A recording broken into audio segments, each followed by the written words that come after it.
깨어있는 서울 시민을 위한 정직하고 알찬 프로그램 11월 27일 월요일 정부민주 품격시대 시작합니다. 자, 첫 번째 주제죠. 국회 문턱을 넘은 사회적 참사법입니다. 자, 이 문제와 관련해서 함께 하실 두 분 소개합니다. 박주민 더불어민주당 의원 자리하셨습니다. 네, 안녕하십니까. 자, 최강욱 변호사 자리하셨습니다. 안녕하세요. 네. 박 의원님, 네. 낮에 하니까 편하죠? 네, 낮에 오니까. 편한데요. 네. 오기도 금방 오고, 네. 길도 안 막히고. 네. 또 짜투리 시간에 국회에서 안 그러면 낮잠 잘 뻔했는데. 사회적 참사법, 많은 분들이 잘 알고 있지만 또 그 낯설은 분들도 계시거든요. 네. 무슨 내용이고 언제 어떻게 됐는지 간단히 먼저 소개를 좀 해주시고요. 예, 이 법은 아까 잠깐 방송에도 나왔지만 세월호 참사와 가습기 살균기 피해 사건에 대한 진상 규명을 하고 딱 그 두 개인가요? 예, 그리고 관련된 안전 대책을 만들어서 정부에 권고하고 또 피해자들에 대한 정부 지원이 제대로 진행되고 있는지 점검하는 내용을 담고 있습니다. 예. 이 법은 그냥 일반적인 통과 방식으로 통과된 건 아니고요. 예. 신속 처리 안건 지정 방식으로 지정이 돼서 이번 국회에서 통과된 제1호 사건입니다. 1호 신속 법안입니다. 처리 안건 지정 방식? 네. 뭐죠 그게?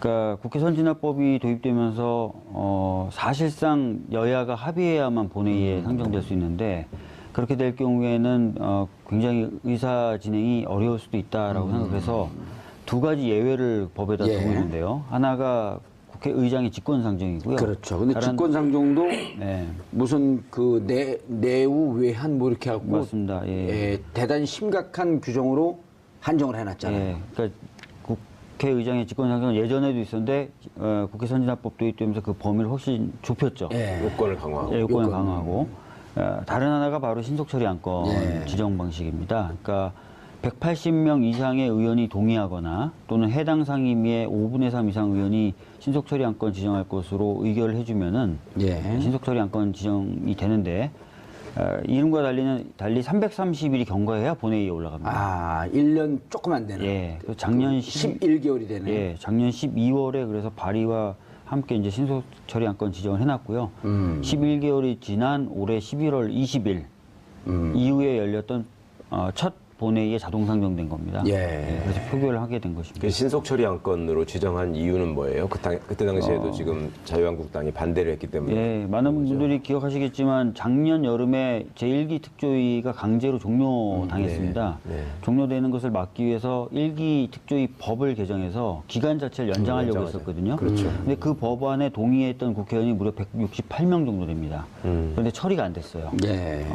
그러니까 그 당시에 여당이었던 새누리당이 반대했기 때문이죠. 이것도 180명이 됐으면 가능했었던 건가요, 당시에? 예. 근데 그게 안 12명이 됐던 부족했네요. 거죠. 예. 그래서 이 부분을 해결하기 위해서 어떤 방법이 있을까? 또 저렇게 반대하면은 결국 본회의에도 못 올라가니 어떻게 하면 좋을까 하다가 신속처리 안건 지정 방식을 쓰자라고 해가지고 한 3개월에서 4개월 정도 준비를 해서 환노위에서 이제 신속처리 안건 지정을 했고 이번에 통과되게 된 겁니다. 환노위에서는 그 자유한국당은 반대를 안 했었나 보죠? 환노위가 굉장히 좀 특이한 의원 구성을 갖고 있는데요. 아, 작년에 이 법을 통과시키 신속 처리 안건을 만들 땐 자유한국당이 아니었었는데 그때는 새누리당이었죠. 예. 예. 분당되기 전이었으니까. 네, 작년에 이제 이 법을 할 때 환노위는 되게 특이한 상황이었는데 일단 위원장이 더불어민주당 홍영표 의원이었습니다. 예. 그러니까 위원장이 만약에 새누리당이었다면 안 됐죠. 안건 자체로 올리질 않았겠죠. 그러니까 위원장이 일단 우리 당이어야 되고요. 그다음에 의원 구성에서 5분의 3, 즉 60%가 당시 야당, 새누리당이 아닌 당이어야 됐었습니다. 예. 그래서 몇 위원회가 안 됐는데요. 그 중에 하나가 환노위여서 환노위에서 지정해가지고. 환노위는 5분의 3이 야당이었나요? 예, 맞습니다. 어허. 정의당, 그다음에 국민의당 저희가 합치면 5분의 3이 됐었습니다. 예. 아주 이게 그리고 또 환노위 산하의 법안이었고. 그러니까 원래는 다 아시겠지만 세월호 특별법은 농해수위 법입니다. 농해수위 법안이고요. 예, 농해수위는 아시다시피 위원장이 새누리당입니다. 그다음에 5분의 3이 안 됩니다. 예. 그래서 이제 이 부분을 어떻게 처리할까 고민하다가 가습기 살균제 피해 사건도 진상규명이 작년에 안 됐어요. 안 됐죠. 국정조사 특위가 가동이 됐지만 충분하게 조사 못하고 종료가 됐습니다. 그래서 그러면 가습기 살균제 사건은 또 환노위에 있으니까 예. 두 개를 합쳐가지고 그럼 환노위로 해서 발의를 하자라고 가습기 살균제는 환노위니까. 네. 그래서 사회적 참사법으로. 예, 사회적 참사법 발의하고 신속처리안건 지정. 가습기 살균제 조사도 반대한 거예요? 세월호는 그렇다 치고. 가습기 살균제 사건 같은 경우 다들 아시겠지만 국정조사 특위가 만들어서 가동은 됐는데 부족한 기간 탓에 제대로 조사를 못했습니다. 그래서 기간 연장을 요구했는데 당시 새누리당이 반대해서 기간 연장을 못하고 종료가 됐습니다. 예. 그러면서 대부분의 대기업 관련된 조사는 하지 못한 상태로 끝났거든요. 그러니까 진상규명을 할 필요성이 그쪽도 여전히 있었던 것이죠. 예. 두 가지 사건을 같이 해보자라고 얘기가 돼서. 근데 이제 국민들이나 이런 시청자분들이 들으시면서 도대체 지난번에 이제 그 박용수 특검도 그렇고 기간 연장 때문에 늘 이게 문제가 되잖아요. 네. 근데 기간 연장을 안 해주는 게 결국은 진상조사를 하지 말라 이런 얘기 아닌가요? 왜 그래요? 무슨 이유를 들면서 기간 연장을 반대해요? 뭐 다른 사안도 그렇겠지만 세월호 일기 특조위의 경우에는 이제 그런 부분이 굉장히 셌죠. 그건 기간 산정 자체도 잘못됐다고 예. 지금 결과가 나오고 있는 거 아니에요?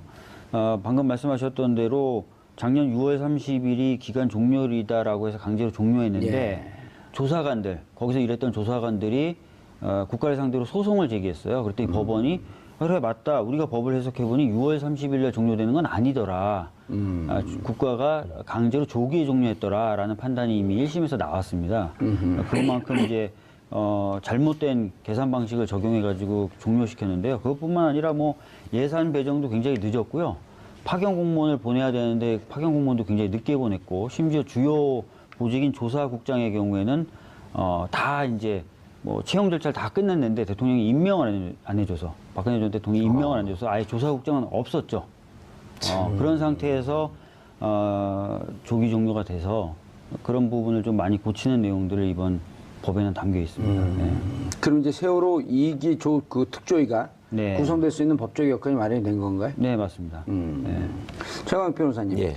지금 이제 그 2기 특조위로 넘어가기 전에 1기 특조위 때도 결국은 구성된 날로서부터 시간을 계산하자 그래갖고 6월 30일 날 강제 종료가 됐는데 그 최근 이제 돌이켜보면서 예산이 집행되는 날. 예. 그래서 실질적으로 세월호 특조위가 그 활동이 가능한 날서부터 정산하는 게 맞다 이런 얘기가 뒤늦게 나오면 그러면 어떻게 소급해갖고 뭐 문제 제기하거나 이럴 방식은 전혀 없나요? 글쎄 행정적으로 이미 처리가 끝나버린 상황이고 구성된 그러니까 실제로 구성이 완료된 날로부터 계산을 하더라도 예. 이미 시간이 지나버렸기 때문에요. 그 당시에 정부 여당은 그걸 최대한 이용한 거죠. 말하자면 그리고 이거는 뭐 손해배상으로 행정 조치하고 하는 것은 끝나면 그냥 어쩔 수 없으니 네, 그냥 그 어거지라도 밀어붙여 끝내고 네, 네. 나중에 뭐 돈으로 메꾸면 될 거 아니냐 이런 생각을 한 건데 정말 나쁜 거죠. 당시에도 애초에 구성이 행정적인 절차나 이런 것 때문에 어쩔 수 없이 늦어졌다면 그래도 이해할 만한 사유가 되는데 사실 이런 점을 예상해가지고 당시에 야당이나 유족이나 또 시민들이 굉장히 요구를 했었거든요. 그렇죠. 빨리빨리 네. 처리를 해라라고 하는 거를 일부러 늦췄었고요. 그런 것들을 빌미로 해가지고 또 이렇게 빨리 또 종료시키는 방법을 택했고 그 중간에 또 조사하는 과정에서도 그 위원들이 그렇게 숱한 방해 행위를 했고 네. 또 그 과정에서 해수부가 작성한 문건, 그러니까 이런 방향으로 이렇게 해서 방해를 해야 된다라는 얘기까지 나오고 해서 여러 예. 사람들이 많이 충격을 받았었는데 끝까지 하여튼 그 버릇을 못 고쳐요. 예. 자, 박주인 의원님, 이게 이제 그 본격적으로 내용으로 들어가기 전에 네. 그 재석 의원 116명 중에 찬성이 162명, 반대 46명, 기권 8명. 이것은 그 과반수 그 재적의 과반수가 그 참여하고 출석하고 네. 그 출석의 과반수가 찬성하면 통과되는 그런 법이었죠. 뭐 특별한 그러니까 다른 요건 신속처리 없었죠. 안건 지정이라는 건 본회의 자동 상정을 의미하고요. 본회의에서 표결 요건을 가중한다든지 또는 경감한다든지 하는 건 그런 건 없었고요. 그러니까 과반수 출석과 과반수 찬성으로 네. 되니까 216명 중에 찬성 162명. 216명이면 자유한국당도 일부 참석을 했네요. 실제로 이제 참석을 해서 반대표를 던지신 분들이 계신 거죠. 그리고 대부분의 자유한국당 의원님들은 이제 퇴장하셨고요. 이 표결 전에. 뭔가요? 논리가 도대체. 이게 사회적 참사라고 하는 게 지금 여기 무슨 이념이 들어가 있나요? 사회적 참사법이 뭐 그런 거 아니라는 건 다들 잘 아실 거고요. 아마 뭐 가습기 살균제 피해 사건이나 세월호 참사 같이 끔찍한 재해 재난이 다시 재발되지 않게 해서 진상규명을 철저히 하고 안전대책을 강구하자라는 건데 이분들은 이제 그런 것조차도 이제 정치적으로 좀 해석을 많이 하시는 거죠. 아니 예를 들어서 세월호 참사 같은 경우는 당시에 최근에 이제 보도가 나오는 게 세월호 참사가 난 4월 16일 이후에 최소한 5차례 정도 성형 시술을 했다라고 하는 보도가 이제 언론을 통해서 계속 나오고 네, 있잖아요. 네. 그럼 그때 대통령이 7시간 반 동안 뭐 했냐라고 하는 것이 정치적으로 문제 삼을 수 있겠지만 네. 가습기 살균제 같은 경우는 정치적 그 바람을 전혀 안 타는 사건 아니에요. 그렇지도 않습니다. 그렇지도 않나요? 네. 오. 가습기 살균제 피해 사건도 당시에 정부가 제대로 관리 감독 못했다는 얘기들이 나오고 있고요. 더 큰 문제는 이제 이런 제품들을 생산했던 대기업들의 이해관계가 걸려 있는 그런 부분이 있습니다. 대기업, 친대기업적 정책을 하다 보니 이런 부분에 대해서 진상규명을 제대로 하지 않았다. 그러니까 뭐 지금 반대표를 던지신 분들이나 네. 투표에 찬성하지 않았던 분들이 뭐 바로 대기업 편을 들었다고 하기는 어렵겠지만 확실히 이 가습기 살균제 피해 사건의 경우에는 뭐 SK라든지 이런 대기업들 제품도 문제가 됐었습니다. 네. 국정조사 당시에요. 근데 제대로 조사가 안 됐다라고 평가를 받고 있죠. 그러니까 대기업들 입장에서는 좀 불편할 수 있는 부분이 있는 건 사실입니다. 예. 최강 변호사님. 예. 특별조사위원회를 구성하게 되어 있어요, 이제. 사회적 참사법의 핵심적 부분. 세월호 참사. 이 구성이 어떻게 되죠? 두 가지 분야로 나눠서 이제 소위원회가 구성되는 것 같은데요. 예. 아까 말씀하신 것처럼 가습기 살균제 사건 진상 규명을 위한 소위원회가 하나가 생기고 특별조사위원회 산하에. 산하에. 이쪽에 나오네요. 예. 세월호 참사 진상 규명 소위원회가 생겨서 이제 9명의 위원이 여기를 적당히 분담을 하시겠죠. 나눠서 이제 진행이 될 것 같은데 저는 참 이상했던 것이 이 세월호 참사 진상 규명 소위원회 구성과 관련해서 여전히 그 반대 토론했던 정유섭 의원께서 네. 진상규명이 다 됐는데 네. 뭘 더 하자는 거냐, 예산 낭비다. 정의섭 의원은 어느 당 의원이에요? 당연히 자유한국당이겠죠. 그럼 뭐 모르면 나한테 물어봐라 이랬는데 도대체 뭐가 규명됐다고 이분은 말씀하시는 거죠. 뭐 다 됐다는 거죠. 뭐 검찰 수사도 있었고 또 재판 진행된 부분도 있었고 일기 특조위도 있었고 그러면 다 된 거 아니냐라고 말씀하시는 건데 저희들이 뭐 항상 이런 질문을 접하면은 드리는 말씀이 있습니다. 그러니까 일기 특조위의 경우에도 조사 완결된 건 한 건밖에 없습니다. 네. 그 정도 철저히 조사 방해를 당해왔었고요. 검찰 수사 관련돼서도 외압이 있었다는 의혹이 계속 제기되고 있거든요. 그래서 진상규명 작업이 굉장히 더디고 잘 안 됐을 뿐만 아니라 또 정부의 방해가 있었다라는 상황이기 때문에 진상규명 작업을 다시 해야 될 필요가 크다라고 말씀을 드리겠고 가습기 살균제 피해 사건의 경우에도 아까 말씀드렸던 대로 국정조사는 있었지만 기간이 짧아서 충분히 조사되지 못했던 부분은 당시부터 계속 지적되어 왔던 것입니다. 아니 근데 이번에 이제 누굽니까? 김영춘 해수부 장관도 사과를 했는데 네. 요 내용도 들어가기 바로 전에 네. 유골이 나왔는데 동물뼈가 아닌 사람뼈로 확인이 되고 네. 그것을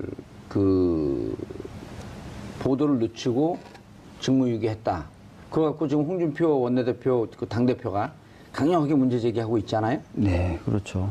뭐. 그 부분에 대해서 그 가족들이 뭐 가당치 않은 얘기다 이제 이런 얘기를 하는데 사실 지금까지 진상조사를 방해했던 것은 자유한국당 쪽 아니에요? 네, 맞습니다. 예전에 이제 새누리당 예. 원내수석 부대표였던 김재원 의원이 세금 도둑이라는 발언을 했고요.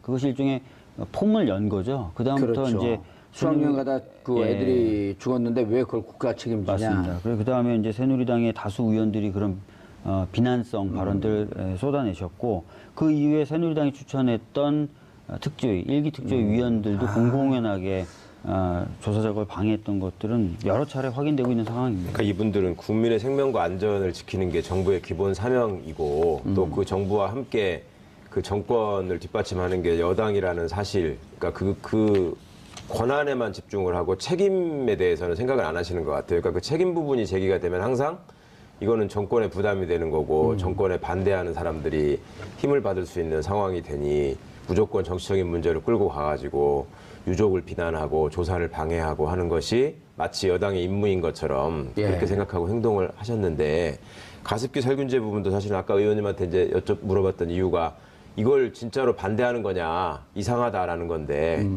이것도 사실 따져보면은 왜 박근혜 대통령이 4대 무슨 중요 그 근절 사대악? 사대악 이거 얘기할 때 그 불량식품 이런 것도 있었잖아요. 네. 불량식품도 그렇게 걱정하는 사람이 그 유아들이 가습기 살균제 때문에 많이 사망을 하지 그렇죠. 않았습니까? 맞습니다. 그러니까 정작 이 문제에 대해서는 당시에 정부기관이라면 이제 식약청이 책임을 져야 되는 문제가 있었잖아요. 네. 그 성분에 대해서 제대로 검사도 안 하고 관리 감독을 하지 않았다라는 점이 제기가 되니까 그러니까 국민의 생명이 이렇게 어이없이 쓰러지는 경우에 대해서는 아무런 책임감을 못 느끼고 이거를 그냥 방해하고 막는 데만 급급한 거예요. 아니 근데 이제 이게 제가 보기에는 그때 당시 정부가 문제가 있지만 네. 지금 자유한국당이나 이런 데가 좀 머리를 좀 쓰면 자 지금 이거 니네가 제대로 조사해라 빨리 조사하면 터면 니네 무능한 정부 아니냐 그러고 정부를 비판한 건수가 생긴 거 아니에요? 그리고 이거 하자고 해놓고 그 말입니다. 예? 그리고 정윤석 의원 얘기처럼 조사가 다 돼서 더 이상 할 게 없었다면 예. 이걸 하고 나서 나중에 진짜로 나온 게 없지 않냐 예산 낭비하지 않았냐라고 얼마든지 야당이 따질 수 있는 건데 좀 해라 그래 한번 해보고 너네 정부가 제대로 하는지 한번 좀 보자 예. 이러고 찬성을 하고 밀어줘야 될 거 아니에요. 글쎄 말입니다. 그리고 하물며 또 본인들 입장에서도 모순인 것이 방금 봉도사님 언급하셨지만 무슨 그 유골 수습한 거 제대로 알리지 않았다라는 것 때문에 당대표라는 직무유기고 분이 뭐 탄핵이고 정권을 내놔야 될 뭐 심각한 상황이다라고까지 얘기를 했었거든요. 그렇게 진상규명을 걱정하는 사람들이 이 법안에 대해서 이렇게 끝까지 네. 또 합의해서 다 할 것처럼 해놓고 또 막판에 빠진 거 아닙니까? 맞습니다. 진행 토론 과정은 어떻게 됐나요? 토론 과정 아까 보니까 그 세월호 가족들이 다 지켜보고 있었던 것 세월호 같은데요. 가족분들뿐만 아니라 가습기 피해 가습기, 가족분들도 예. 오셨고요. 그래서 한 110명 정도 지켜보셨고 두 분이 그러니까 피해자들이 국가의 무능함 혹은 국가가 제대로 관리하지 않음으로 인해서 피해받은 대표적 사건 두 분들이 만나게 된 것도 아주 극적이에요 보니까. 네, 맞습니다. 예. 그래서 지켜보시는 가운데 이제 정유섭 자유한국당 의원은 이제 반대 토론을 했었고 윤소아 정의당 의원은 나와서 이제 찬성 예. 토론을 하게 됐죠. 예. 윤소아 정의당 의원은 그 정유섭 의원은 야단 안 치던가요? 처음에 이제 뭐 정확한 단어는 기억이 안 나는데 약간 기가 막힌다. 뭐 어떻게 저런 얘기를 할 수 그분이 있냐. 법적 용어는 잘 몰라요 윤소아 의원이. 뭐 정감 있는 말로 네, 정말 예. 토속 언어로. 네. 어. 비판을 해주셨어요. 예. 그래도 그 국민의당은 다 찬성을 했죠. 예, 국민의당은 당론으로 찬성하는 것이 이제 의결이 돼서 의결이 됐고. 당론으로 표결에 찬성을 해줬고요. 모철 만철수 대표가 예. 제대로 그래서 정치단을 정치했네요. 오늘 회의를 하면서 이번 사회적 참사법 통과는 국민의당 덕분이다 이렇게 또 말씀하셨죠. 아 안철수 대표가. 예. 항상 그 국민의당 덕분이라는 말씀을 예. 알겠습니다. 근데 이제 이렇게 되면 아까 말씀하다가 잠깐 다른 주제로 왔는데 특별조사위원회 세월호 참사 진상규명 소위원회 이제 이른바 이게 이기 특조위 성격이 되는 거죠. 네, 그 세월호에 얘기를 먼저 관련돼서는 좀 이기 말씀을 특조위가 하시죠. 되는 예. 거고요. 이제 가습기 살균제 경우에는 최초로 독립되고 중립적인 조사기구가 만들어진 셈입니다. 그 9명의 위원이 그 구성이 여야 각 4명씩 국회의장 1명 추천 네, 이렇게 해서 이제 9명이 되는데 네, 야당에서 추천하게 되면 야당에서 4명 다 자유한국당에서 추천을 아닙니다. 못하네요 이제. 네, 자유한국당이 3명, 국민의당이 1명 그렇게 추천하게 돼 있습니다. 그러면은 일단 전체 구성은 6대 3쯤 되는 거네요. 예, 그래서 사실은 약간의 원안과 달라졌지만 저희들이 수용했던 이유가 원안은 이제 당시 새누리당 3명, 국민의당과 더불어민주당이 합쳐서 6명인 구조였거든요. 예. 근데 결과적으로 약간 구도는 바뀌었지만 비슷한 또 구도가 되기 국회의장 때문에 추천 1명이 됐으니. 예, 뭐 국회의장이 꼭 저희 당 편을 들 거라고 생각은 안 하지만 네. 또 그분이 또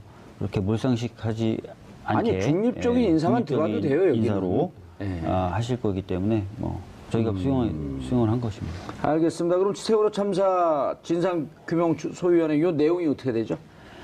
뭐 아시다시피 이제 세월호 같은 경우에는 이제 진상규명 작업을 하는 겁니다. 예. 일기 특조위가 했던 작업도 물려받게 되고요. 지금 선체조사위원회가 가동되고 있거든요. 예. 선체조사위원회가 했던 내용도 받아안게 되고 또 독자적인 조사도 하게 되고 해서 조사를 하면 되는 거고요. 가습기의 경우에는 뭐 완전히 이제 새로 조사하는 거니까 조사를 예. 하게 됩니다. 알겠습니다. 그 최 변호사님, 네. 일기 조사 때 저희가 이제 그 많은 가족들도 그렇고 당시 야당에서 네. 특조위를 구성하면서 결국은 수사권, 기소권이 없으면은 수사가 제대로 안 된다. 네. 그러니까 이제 그때 당시 새누리당에서 뭐라고 한다냐면 수사권, 기소권 하고 그러게 되면 다 압수수색하고 그럴 거 아니냐. 그리고 청와대도 압수수색 들어가려고 대통령 그 조사하려고 그런 거 아니냐. 그럴 때 또 이제 그 박주민 의원이나 이런 그 당시 이제 민주당에서 무슨 얘기냐. 압수수색 그 영장 낸다고 다 받아주는 게 아니고 법원에서 결정하는 거기 때문에 수사권과 기소권은 가급적 객관적이고 중립적으로 진행될 것이다. 근데 이번 법 통과로 인해서 수사권과 기소권을 갖게 되는 건가요? 어떻게 되는 건가요? 이번에는 이 조사위원회가 직접 수사권과 기소권을 갖지는 않지만 법 형식상 특검을 요구할 수 있고요. 또 특검을 요청하게 되면 90일 안에 아마 국회에서 의결해서 구성을 하게 돼 있는 걸로 압니다. 그렇게 되면 조건 없이요? 네네. 그러니까 세월호 그러니까 이번 특조위가 특검 구성을 요청하게 되면 거기에서 만들어지는 특검은 당연히 수사권과 기소권을 갖는 거기 그렇죠, 때문에 특검이기 때문에. 약간의 절차나 시간은 걸리겠지만 사실상 수사권과 기소권을 보유하고 있는 걸라고 봐야 될 것 같고요. 과거에 유족들이 세월호 특조위 때도 수사권과 기소권을 요구했던 것이 뭐 무소불위로 정권에 타격이 되는 모든 일을 다 수사해서 우리 뜻대로 하겠다라는 그런 의미가 아니었고 이미 검찰이나 경찰의 수사가 있었지만 믿을 수 있는 성과가 없지 않았느냐. 그렇다면 독립된 기관에서 제대로 된 수사를 해서 그 부분이 기소가 되고 제대로 처벌돼야 하지 않겠느냐라는 어떤 염원에서 그랬던 것인데 그때도 당시 여당의 입장은 문제가 생기면 얼마든지 우리가 그거는 받아줄 테니 직접 수사 기소를 한다는 얘기만 하지 마라라는 식으로 자꾸 논리를 만들어서 빠져나갔는데 지금 돌이켜 생각해 보면은 결국 그 7시간, 그 7시간을 막기 7시간 위해서 반으로 또 늘어났잖아요, 30분이. 결국 그걸 막기 위해서 최선을 다했던 것이고 그 결과 이제 그 심각한 불행들이 있었던 거니까 본인들도 좀 생각하는 바가 있어야 될 텐데 걱정입니다. 특검을 요청하게 되면 특검 규모나 이런 등등에 대해서는 구체적으로 안이 있나요? 아니면 네, 상설특검법에 따르게 돼 있습니다. 상설특검법에. 근데 일기 때도 상설특검법에 따르게 돼 있었는데요. 문제는 뭐냐면 특검 요청을 하면은 그 국회에서 의결을 해줘야 상설특검법 절차가 진행이 되잖아요. 이번에는요? 이번에는 아까 말씀하셨던 것처럼 의결이 필요 없어요? 90일이 되면 자동 상정이 돼버리니까요. 일종의 신종 패스트트랙입니다. 신종 패스트트랙. 90일짜리 패스트트랙을 만들었어요. 기간은 어떻게 돼요? 그러니까 조사 기간은? 조사 기간 특조위. 조사 기간이요. 특조위 2년입니다. 1+1년인데요. 원안은 3년이었습니다. 2+1년이었는데 그러면 기간이 좀 짧아진 것 아니냐라고 걱정하실 수 있습니다. 원안에 비해서는 뭐 다소 짧아진 건 사실인데 특징이 뭐냐면 1기 특조위 때는 위원회 구성을 마친 날로부터 기산하게 돼 있잖아요. 2기 특조위 때는 위원회가 이제 시작이야라고 할 때부터 시작입니다. 이제 시작이다라고 하는 것을 조사위원회에서 결정하게 가결해야만. 그러니까 이제 앞에 사전에 준비 절차니 교육 절차니 채용 절차니 이런 거 사전 조사니 이거 충분히 한 다음에 이제 다 됐으니까 이제 시작하겠다. 한 2, 3년 동안 충분히 그 사전 조사하고. 근데 그렇게 되면 이제 그래서 빨리 해야죠. 그렇기 때문에 낭비하는 시간이 없습니다. 또 답답해갖고 그동안에 기간 때문에 그냥 맨날 밀려갖고. 낭비하는 시간이 없어서 가족분들도 조금 짧아져도 이해하셨습니다. 아니 근데 사전에 준비하고 자료 취합하고 지금 자료가 흩어져 있잖아요. 그러니까 일기 조사 때 한 것을 다시 그 리뷰하면서 어디까지 진행됐냐 정리하는 게 시간이 꽤 걸릴 거예요. 꽤 걸리고 교육도 일기 특조위를 운영해 보니까요. 채용된 사람이나 파견된 공무원이 바로 조사할 수가 없더라고요. 교육을 해야 되더라고요. 아니 그 우리가 맨날 관심을 가져도 맨날 잊어먹잖아요. 그리고 당시에 또 부랴부랴 해산시키면서 해수부가 자료 관리를 제대로 안 해가지고 나중에 국회에서 요구해도 뭐 없다고 그러고 막 이런 일이 많았거든요. 그래서 그런 절차를 시간 경과로 판단되지 않으면서 충분히 할 수 있고요. 다 돼서 이제 진짜 조사한다. 그때부터 이제 기사님. 그럼 예를 들어 여기 팀이 어떻게 구성이 되는지 그거는 안 나와 있나요? 지금 그 세부적인 구성에 대해서는 대통령령이 운영 방식에 대해서는 규칙이 정하는 것으로 해놨습니다. 지난번처럼 또 부위원장을 자유한국당이 맡아가지고 사무처를 장악해서 이상한 짓 하고. 부위원장 제도라는 게 없고요. 각 소위원장들이 독립된 권한을 갖도록 만들었습니다. 그래서 이제 누군가 부위원장 같은 이상한 존재가 좌지우지 못하도록 만들어놨습니다. 특별조사위원회 위원장도 이제 임명해야 되고 이런 절차를 밟아야 되네. 지금 9명의 위원을 각 당이 이제 또는 의장이 추천을 해줘야 되는데요. 그래서 하나의 안전장치를 또 만들어놨습니다. 혹시나 자유한국당이 위원 추천을 안 할까봐 6명 이상만 위원이 되면 가동할 수 있는 걸로 해놨습니다. 그래서 각종 안전장치가 다 돼 있는. 긍정적인 측면이지만 꼼수를 많이 썼네요. 머리가 굉장히 아팠습니다. 그래 이제 저쪽에 예를 들었고 사람 안 보냈고 그때 우리 그 헌재도 네. 그 8명 갖고 판결하지 않았나요? 네. 그래갖고 그때 한 명 더 그 임기가 다 되면 7명 갖고는 최소한의 숫자지만 부담 있어서 안 할 것이다. 네. 그래 그 한 명 임기가 다 되냐 안 되냐 이거 갖고 계속 고민을 했었잖아요. 네, 맞습니다. 그랬었죠. 그리고 여기 이제 6명만 되면 위원회는 가동되는 거로. 네. 3분의 2만 되면 위원회는 가동하는 예, 거로. 가동하는 걸로 해놨습니다. 예, 알겠습니다. 그다음에 이제 세월호 참사 진상규명 소위원회 구성에 대해서는 대통령령으로 하고. 네.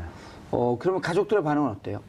가족분들은 원안에 비해서 약간 후퇴한 부분들이 있긴 있어요. 예를 들어서 예. 특검을 요청하면 원래 원안은 60일 내에 국회가 의결하기로 했는데 90일이 달이 된 거죠. 한 달이 더 늘었다. 이런 부분. 그다음에 3년이었는데 아까 말씀드린 예. 조사기간이 2년으로 짧아지고 이런 부분 짧으니까 2년에서 다시 3년으로 늘 수 있는 가능성은 없나요? 이제 그건 이제 법을 개정해야 나중에 되는데 법을 나중에 법을 바꿔야 되는데 당장은 모르겠습니다. 근데 현재 하여튼 그런 부분들에 있어서는 가족분들이 많이 서운해 하시기도 하셨지만 충분히 어느 정도 염두에 두셨던 양보 정도의 범위 안에 있었다는 것이죠. 그래서 예. 이번에 하여튼 법 협상할 때 제가 새벽까지 계속 중재를 했었는데 가족분들과 항상 같이 이야기하고 가족분들에게 사전에 설명을 다 드리고 나서 예. 다음 단계로 계속 나갔었거든요. 그래서 가족분들 입장에서는 크게 이제 불만을 가지시거나 그러지 협상하시는 동안에 저기 지금 소파에서 자는 게 나오는데 저거 뭐 저 때가 이제 그 통과되는 날 새벽인데요.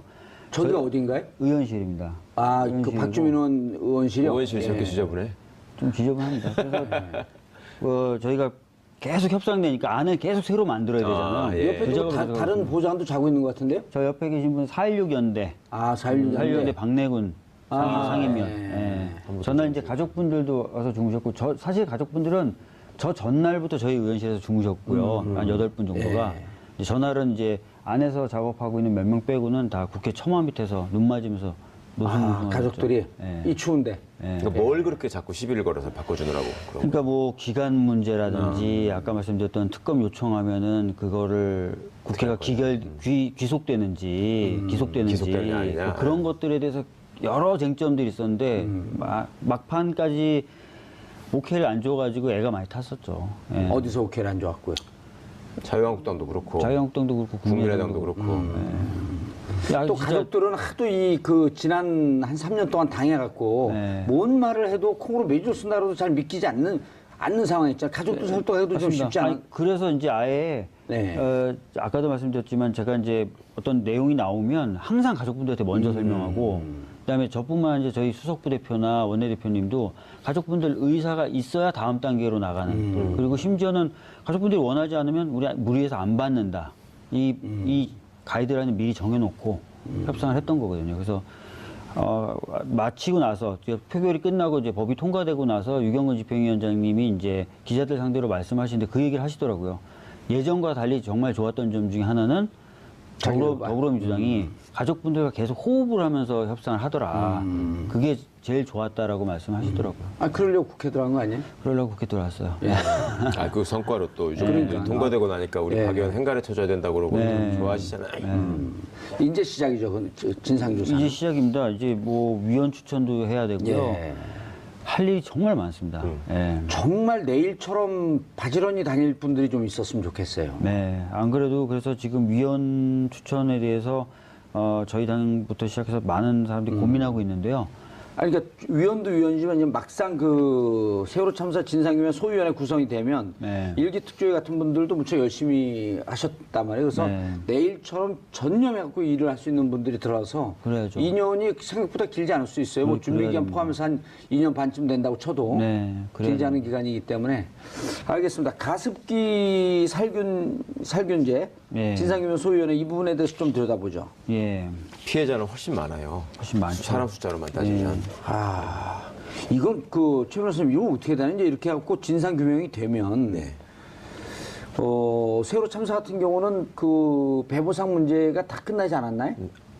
정부는 끝났다고 하지만 소송 절차로 지금 유족들이 민사가 또 진행되고 네, 있죠. 국가에서 청구를 해놓은 그러니까 상태이기 때문에 가족분들 중에 100분이 넘는 분이 국가로부터는 돈을 안 받겠다라고. 그렇죠. 한 120명 인가. 국가 그냥 주는 돈은 안 받겠다. 국가를 상대로 내가 소송을 해서 국가가 잘못한 걸 인정받은 상태에서 내가 돈을 손해배상 받겠다. 청구한 거죠? 그렇게 지금 하고 계십니다. 가습기 문제는 어떻게 되는 건가요? 가습기 문제도 마찬가지입니다. 그러니까 지금 쟁점이 대기업들의 제품 관리에만 문제가 있었던 것이냐, 그다음에 국가의 감독 책임에도 문제가 있었던 것이냐를 밝혀야 되는 게 하나 있고요. 예. 그다음에 그게 밝혀지게 되면 국가를 상대로도 손해배상을 청구할 수 있고 대기업을 상대로 할 수 있는 거죠. 예. 그리고 이번 법안에 아마 그 징벌적 손해배상 제도가 도입된 걸로 아는데, 그 징벌적 손해배상 제도가 도입이 돼서 시행이 되게 되면, 그러니까 이런 식으로 국민의 생명을 빼앗아간 직접적인 그 원인이 된 제품을 생산한 데에 대해서 최고 20배 지금 자막이 최고 그렇습니다. 20배 징벌적 손해배상제도 도입 소멸치여도 40년 이렇게 되는데 저 설명 좀 해주시죠. 그냥 손해배상 제도라고 하는 것은 원래 그 어떤 불법 행위로 인해서 위법 행위로 인해서 예를 들어서 돌아가신 분 같으면은 그때부터 얼마까지 살 수 있었느냐, 그다음에 그 돌아가시기 전에 치료비는 얼마냐, 뭐 이런 걸 계산해가지고 수입 계산해갖고. 그냥 공식에 의해서 주는 건데, 그다음에 치료받고 있는 분들도 뭐 치료받는 돈이 얼마 들었고 그걸로 인해서 노동 능력이 얼마나 상실됐고 그걸로 인해서 잃을 수 있는 장래의 손해는 얼마냐, 뭐 이런 걸 계산하는 건데 지금은 그거에 얽매이지 않고 이제 그렇게 계산이 나오더라도 최대 20배까지 이게 이제 미국에서 주로 많이 이제 활용되고 있는 방법인데 징벌성의 손해배상을 해가지고 예를 들면 뭐 10억 원 뭐 이 정도면은 대기업 입장에서는 그냥 감당할 수 있는 건데 이걸 20배라면 200억 원이 되지 않습니까? 거기다가 숫자가 지금 뭐 피해자가 몇천 명에 달하는 바에는 피해자가 한 5,800명, 900명쯤 이렇게 되고 있거든요. 미국 같은 경우에는 뭐 이런 징벌적 손해배상에 한번 걸리게 되면 이제 회사가 망하게 되는 거죠. 그러니까 다시는 사회에 이런 악덕 기업은 존재해서는 안 된다. 이런 의미를 또 담을 수 있는 거기 때문에 굉장히 의미 있는 법이 지금 만들어졌습니다. 그러네요. 지난번에 우리가 여기서도 한번 다뤘었는데 햄버거병. 햄버거 먹고 신장이 이제 녹았고 애기들. 네. 그분 어머니가 이제 제비 교포거든요. 그래서 지금 평택인가 어디 살고 계신데 미국에다가 이제 영어가 되니까 미국 본사에다 햄버거 미국 그러니까 맥도날드 본사에다 전화하니까 거기서 오마이갓 그러면서 깜짝 놀랐다는 거예요. 왜냐하면 이 햄버거병이나 이런 것이 걸리면 미국에서는 징벌적 손해배상 제도에 걸리기 때문에 재판으로 가기 전에 바로 협상을 한다는 거거든요. 그럼 뭐 최대 뭐 한 200억까지도 손해배상을 해준 뭐 사례가 있고. 몇백 배로 때려버리니까요. 예. 그런 게 이제 첫 도입이 된 건데 이게 지금 한시법 아니에요. 이 사회적 참사법은? 사회적 참사법은 지금 말씀하셨던 징벌적 손해배상제도나 이런 걸 다루는 법은 아니고요. 진상규명에 관련된 법이고. 진상규명이고. 예. 그다음에 지금 아마 말씀하신 건 아마 가습기 살균제 피해자들 위한 피해 구제법을 특별법으로 만들어졌네요. 그걸 말씀하시는 것 같습니다. 진상규명 어떻게 되고 있나요? 그 가습기 살균제는 가족들하고는 어떻게 협의를 하고 진행이 됐어요? 가습기 살균제 같은 경우도 아까도 말씀드렸지만 옥시를 상대로 한 조사는 좀 이루어졌습니다. 근데 SK라든지 이런 쪽에 관련된 한 개가 아니었었나요? 옥시 말고? 가습기 살균제 판매를 했던 기업이 굉장히 많고요. 제품도 굉장히 많습니다. 그래서 여러 기업들을 조사해야 되는 상황이었는데 아까 말씀드렸던 것처럼 옥시를 상대로 해서는 조금 조사가 진행됐지만 나머지 회사에 대해서는 거의 조사가 안 됐어요. 그래서 그 부분에 대한 진상규명을 해야 될 필요가 있는 겁니다. 근데 이게 이제 그 4.16 참사, 세월호 참사 같은 경우는 너무나 많은 분들이 같이 현장을 보고 눈물을 흘리고 분노하고 그래서 많은 관심을 끌고 있었는데 물론 그 가습기 살균제 같은 경우도 최근에 들어서 많은 관심을 끌었지만 이분들은 7, 8년, 8, 9년 동안을 외롭게 싸워온 분들이거든요. 네, 맞습니다. 아시다시피 가습기 살균제 피해 사건은 주목을 받아야 마땅한 사건임에도 불구하고 못 받았죠. 지금까지는 제대로 주목을 못 받았었는데요. 뭐 이번 정부 들어서 대통령님이 직접 청와대로 피해자분들을 모시고 정부 차원에서 사과도 하고 산소호흡기 달고 그랬던 사진도 나오고 그랬었잖아요. 사과도 하고 그래서 이제 진상규명이 더 본격화돼야 될 필요가 있는데 마침 이 법이 통과돼서 한 2년 정도 여러 가지 측면에서 진상규명이 될 거고요. 그래서 뭔가 더 사실관계가 드러난다면 아까 말씀드렸던 손해배상 제도나 이런 것들을 활용하기가 더 쉽게 되겠죠. 증거나 이런 것들이 공인된 기관에 의해서 나올 테니까요. 알겠습니다. 요 특별조사위원회하고 무관하게 저희가 이제 햄버거뼈 이런 게 대기업들의 잘못된 그 공개되지 않은 네네. 그 원인 규명도 쉽지가 않고 글쎄 말입니다. 예를 들어 햄버거병 같은 경우도 그 문제 제기를 했더니 병원에 가서 이게 원인인 것을 확인서를 받아가라. 네.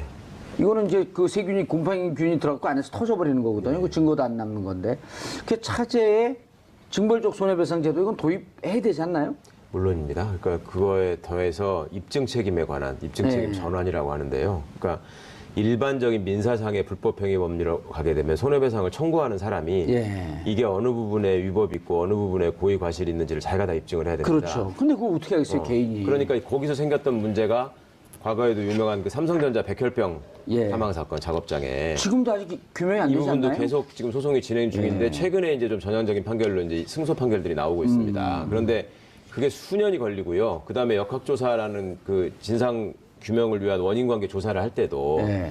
기본적으로 학자들이나 또 그 분야의 전문가들이나 연구기관이나 이런 곳들이 평상시에 대기업의 지원을 받아서 연구를 행하는 경우가 많기 때문에 전문가들에 의한 중립적인 조사, 전문적인 감정을 요청한다고 하더라도 그게 그 피해를 유리하게. 입은 분들이 원하는 방향으로 나오는 경우가 극히 드물죠. 자동차 급발진 문제 같은 경우도 예를 들면 뭐 벌써 뭐 10여 년 전부터 계속 문제가 되고 있고 원전의 유해성도 원전 관련 학자 중에 그렇습니다. 네. 원전 반대하는 학자들이 없다는 거 아니에요? 네네. 예. 그리고 뭐 의료사고 문제도 내나 비슷한 경우고요. 그러니까 이런 것들을 다 종합적으로 이미 한 20, 30년 전부터 이런 경우에 있어서는 입증 책임을 전환시켜서 완화하거나 상대방으로 넘기고 네. 그러니까 그 제조를 한쪽에 또 보다 많은 정보와 그 힘을 가진 쪽에 입증을 할 수 있도록 넘겨야 되는 그 법을 만들어야 된다는 요구가 있었고 네. 그다음에 그렇게 해서 이 손해가 입증되고 밝혀지게 되면 징벌적 손해배상을 통해 가지고 이렇게 그 심각한 피해를 낳은 악덕 기업들은 사회에서 영구히 퇴출해야 된다.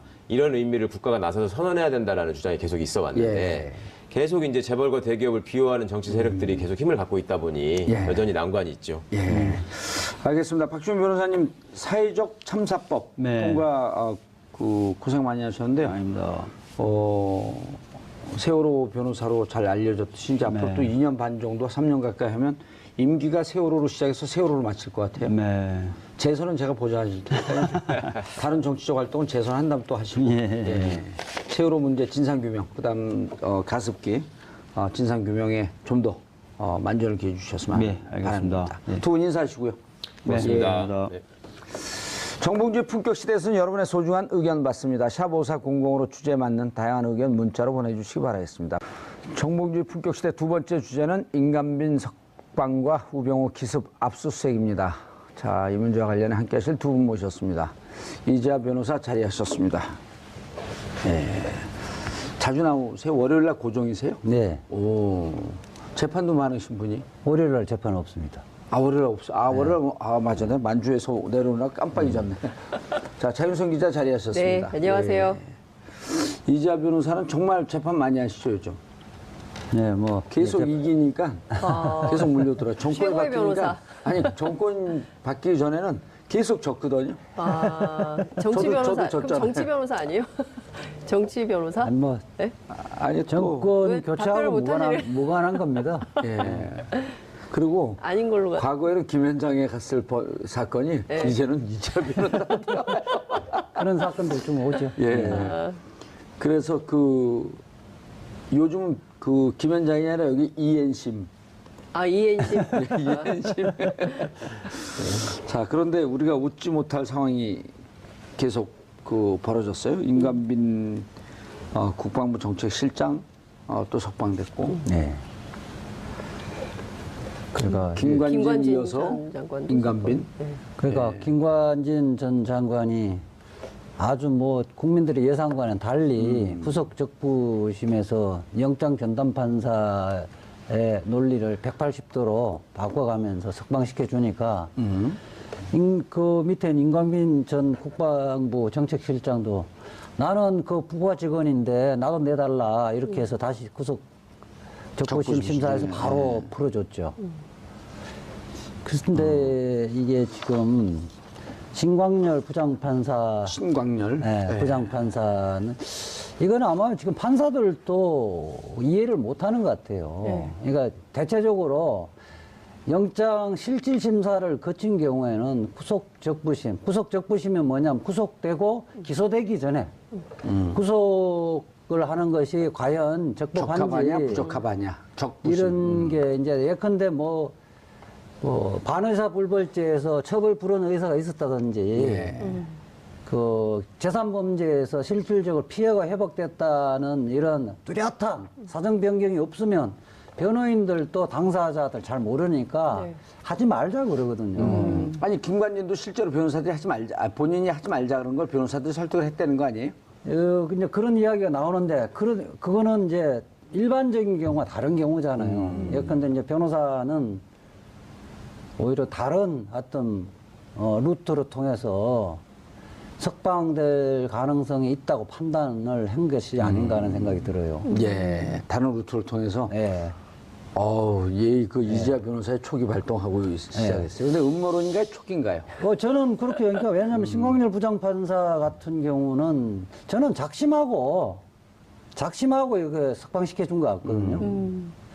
저 신광렬 부장판사의 정신세계에는 뭐 제가 직접 들어갈 수는 없지만은 투시를 해보면 아주 보수적이라고 정표에 나 있는 투시를 해보면 이 정도를 갖고 이거는 뭐 범죄가 아니다는 정도의 인식이 깔려 있는 게 아닌가. 저는요, 사실은 저 두 사람이 우리 경북 제 고향 봉화 출신인데 아주 창피해 죽겠어요. 봉화 출신으로서. 근데 판사들이 이제 사실은 사법부 독립이라는 이명하에 너무 과보되는 측면이 있어요. 실질적으로 국민들의 평균적인 인식 수준도 못 되는 사람들이 사법시험 성적이 한번 좋아지면 평생 법관을 하고 있는 거거든요. 예, 변호사님, 그 제도의 문제는 조금 이따 가시죠. 네네네. 예. 오늘 좀 많이 흥분하신 것 같아요.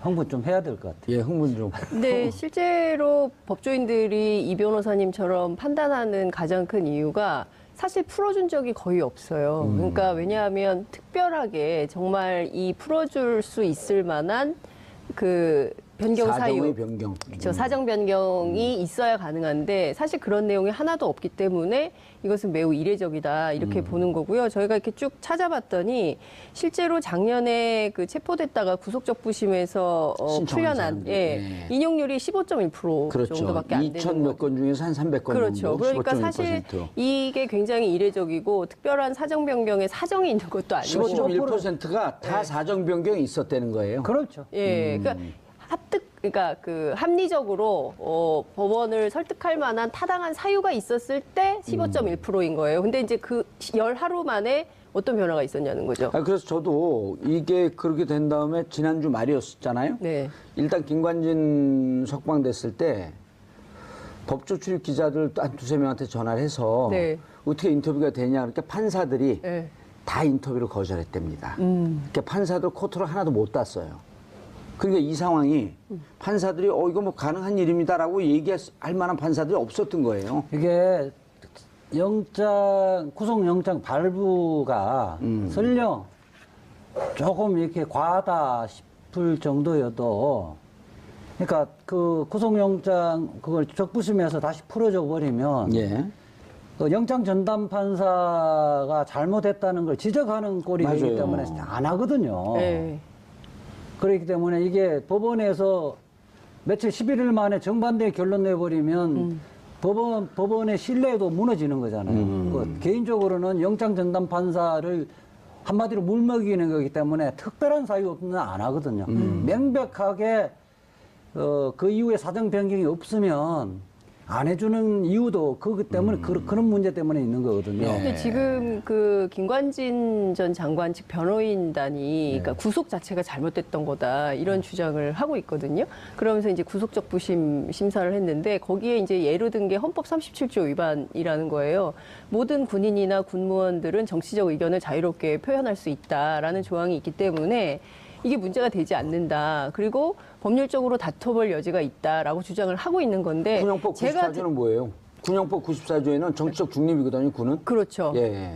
그러니까 그 얘기를 하면서 사실 구속 자체가 잘못됐다라고 얘기하는 것 자체가 궤변이라고 볼 수 있는 것이죠. 근데 그런 주장을 법원이 받아들여서 이례적으로 사정 변경의 이유도 없는데 풀어줬다는 것 자체가 신광렬 판사의 의도가 무엇이냐를 의심할 수밖에 없는 상황이 되는 것이죠. 아니 그 김관진 국방부 장관 시절에 사병들의 표현의 자유를 한 번도 보장해주지 않은 당사자예요.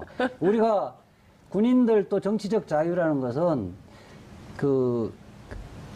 퇴근 이후라든지 아니면 거기에서 정치적, 그러니까 개인적으로 정치적 자유를 이야기하는 것이지 직위를 이용해서 정치적 관여까지 자유라고 하면 이거는 헌법에서도 그 부분까지 보장해 주는 건 아니거든요. 그러니까 실제로 군형법 94조와 관련해서도 위헌 소지가 있다고 보는 거예요. 김관진 전 장관의 변호사. 아니 그렇게 측은. 하려면 그러니까 이런 본인 거죠. 스스로도 예. 장관 시절이라든지 장교 시절에 보장을 그렇게, 했어야 됐다. 그리고 사병들 보장을 해줘야 되는데 철저하게 봉사한 사람이 지금 이야기를 하면 마치 지금 새누리당 내로남불. 저 자유한국당이 예. 세월호 지금 뭐야? 문재인 지금 정부를 향해서 세월호 지금, 예, 뭐 무슨 인권 해수부 장관 예. 그걸 갖고 지금 뭐 해임하라는 이야기하고 똑같은 거죠. 그러니까 실제로 뭐 정당 정치단체를 가입하거나 직위를 이용해서 특정 정당의 지지 혹은 반대하는 모든 행위 요 부분만 금지한 거다. 전체를 다 금지한 것은 아니다. 그러므로 김관진 전 장관의 구속 자체가 문제가 있다라고 본인들은 주장을 하는데 우리 국민 누가 이 국정원 댓글 사건에 대해서 김관진 전 장관의 측의 변호인단의 주장을 그렇다, 합리적이다라고 받아들이겠냐는 거예요. 그런에도 불구하고 이런 주장을 하고 있다는 것이 대단히 언어 도단이다. 아니 부하 이런 직원이 거죠. 법원에서 지금 실형을 선고받았잖아요. 그렇죠.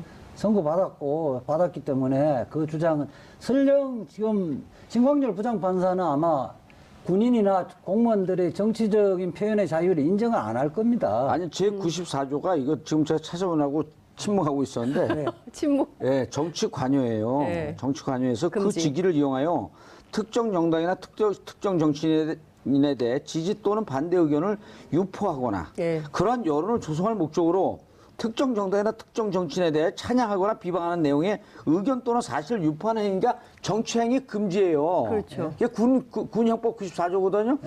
이지아 변호사도 모르는 걸 내가 외우고 있잖아요. 얼마나 이게 중요한 법이냐면. 보고 읽으신 것 같은데요. 아니, 난 94조를 알고 있었지.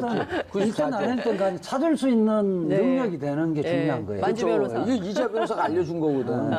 자기가 알려주고 자기 잊어먹었어. 그래서 94조의 위반이거든요. 무슨 네. 군이 정치 관여를 할 수 있게 돼 있어요. 그리고 사병들이 예를 들어 군에서 무슨 조그만 이념적인 책을 읽게 되면 바로 국가보안법, 구속했잖아요. 군형법 이걸 다 예. 구속시켜버리잖아요. 아니 김관진 본인이 그렇게 했던 사람이에요. 그러니까 전형적인 내로남불인 것이죠. 아니 더군다나 그러니까 뭐 다른 걸 김관진 떠나서- 문제가 아니라 이거는 신광열의 문제라는 그렇죠. 거예요. 예.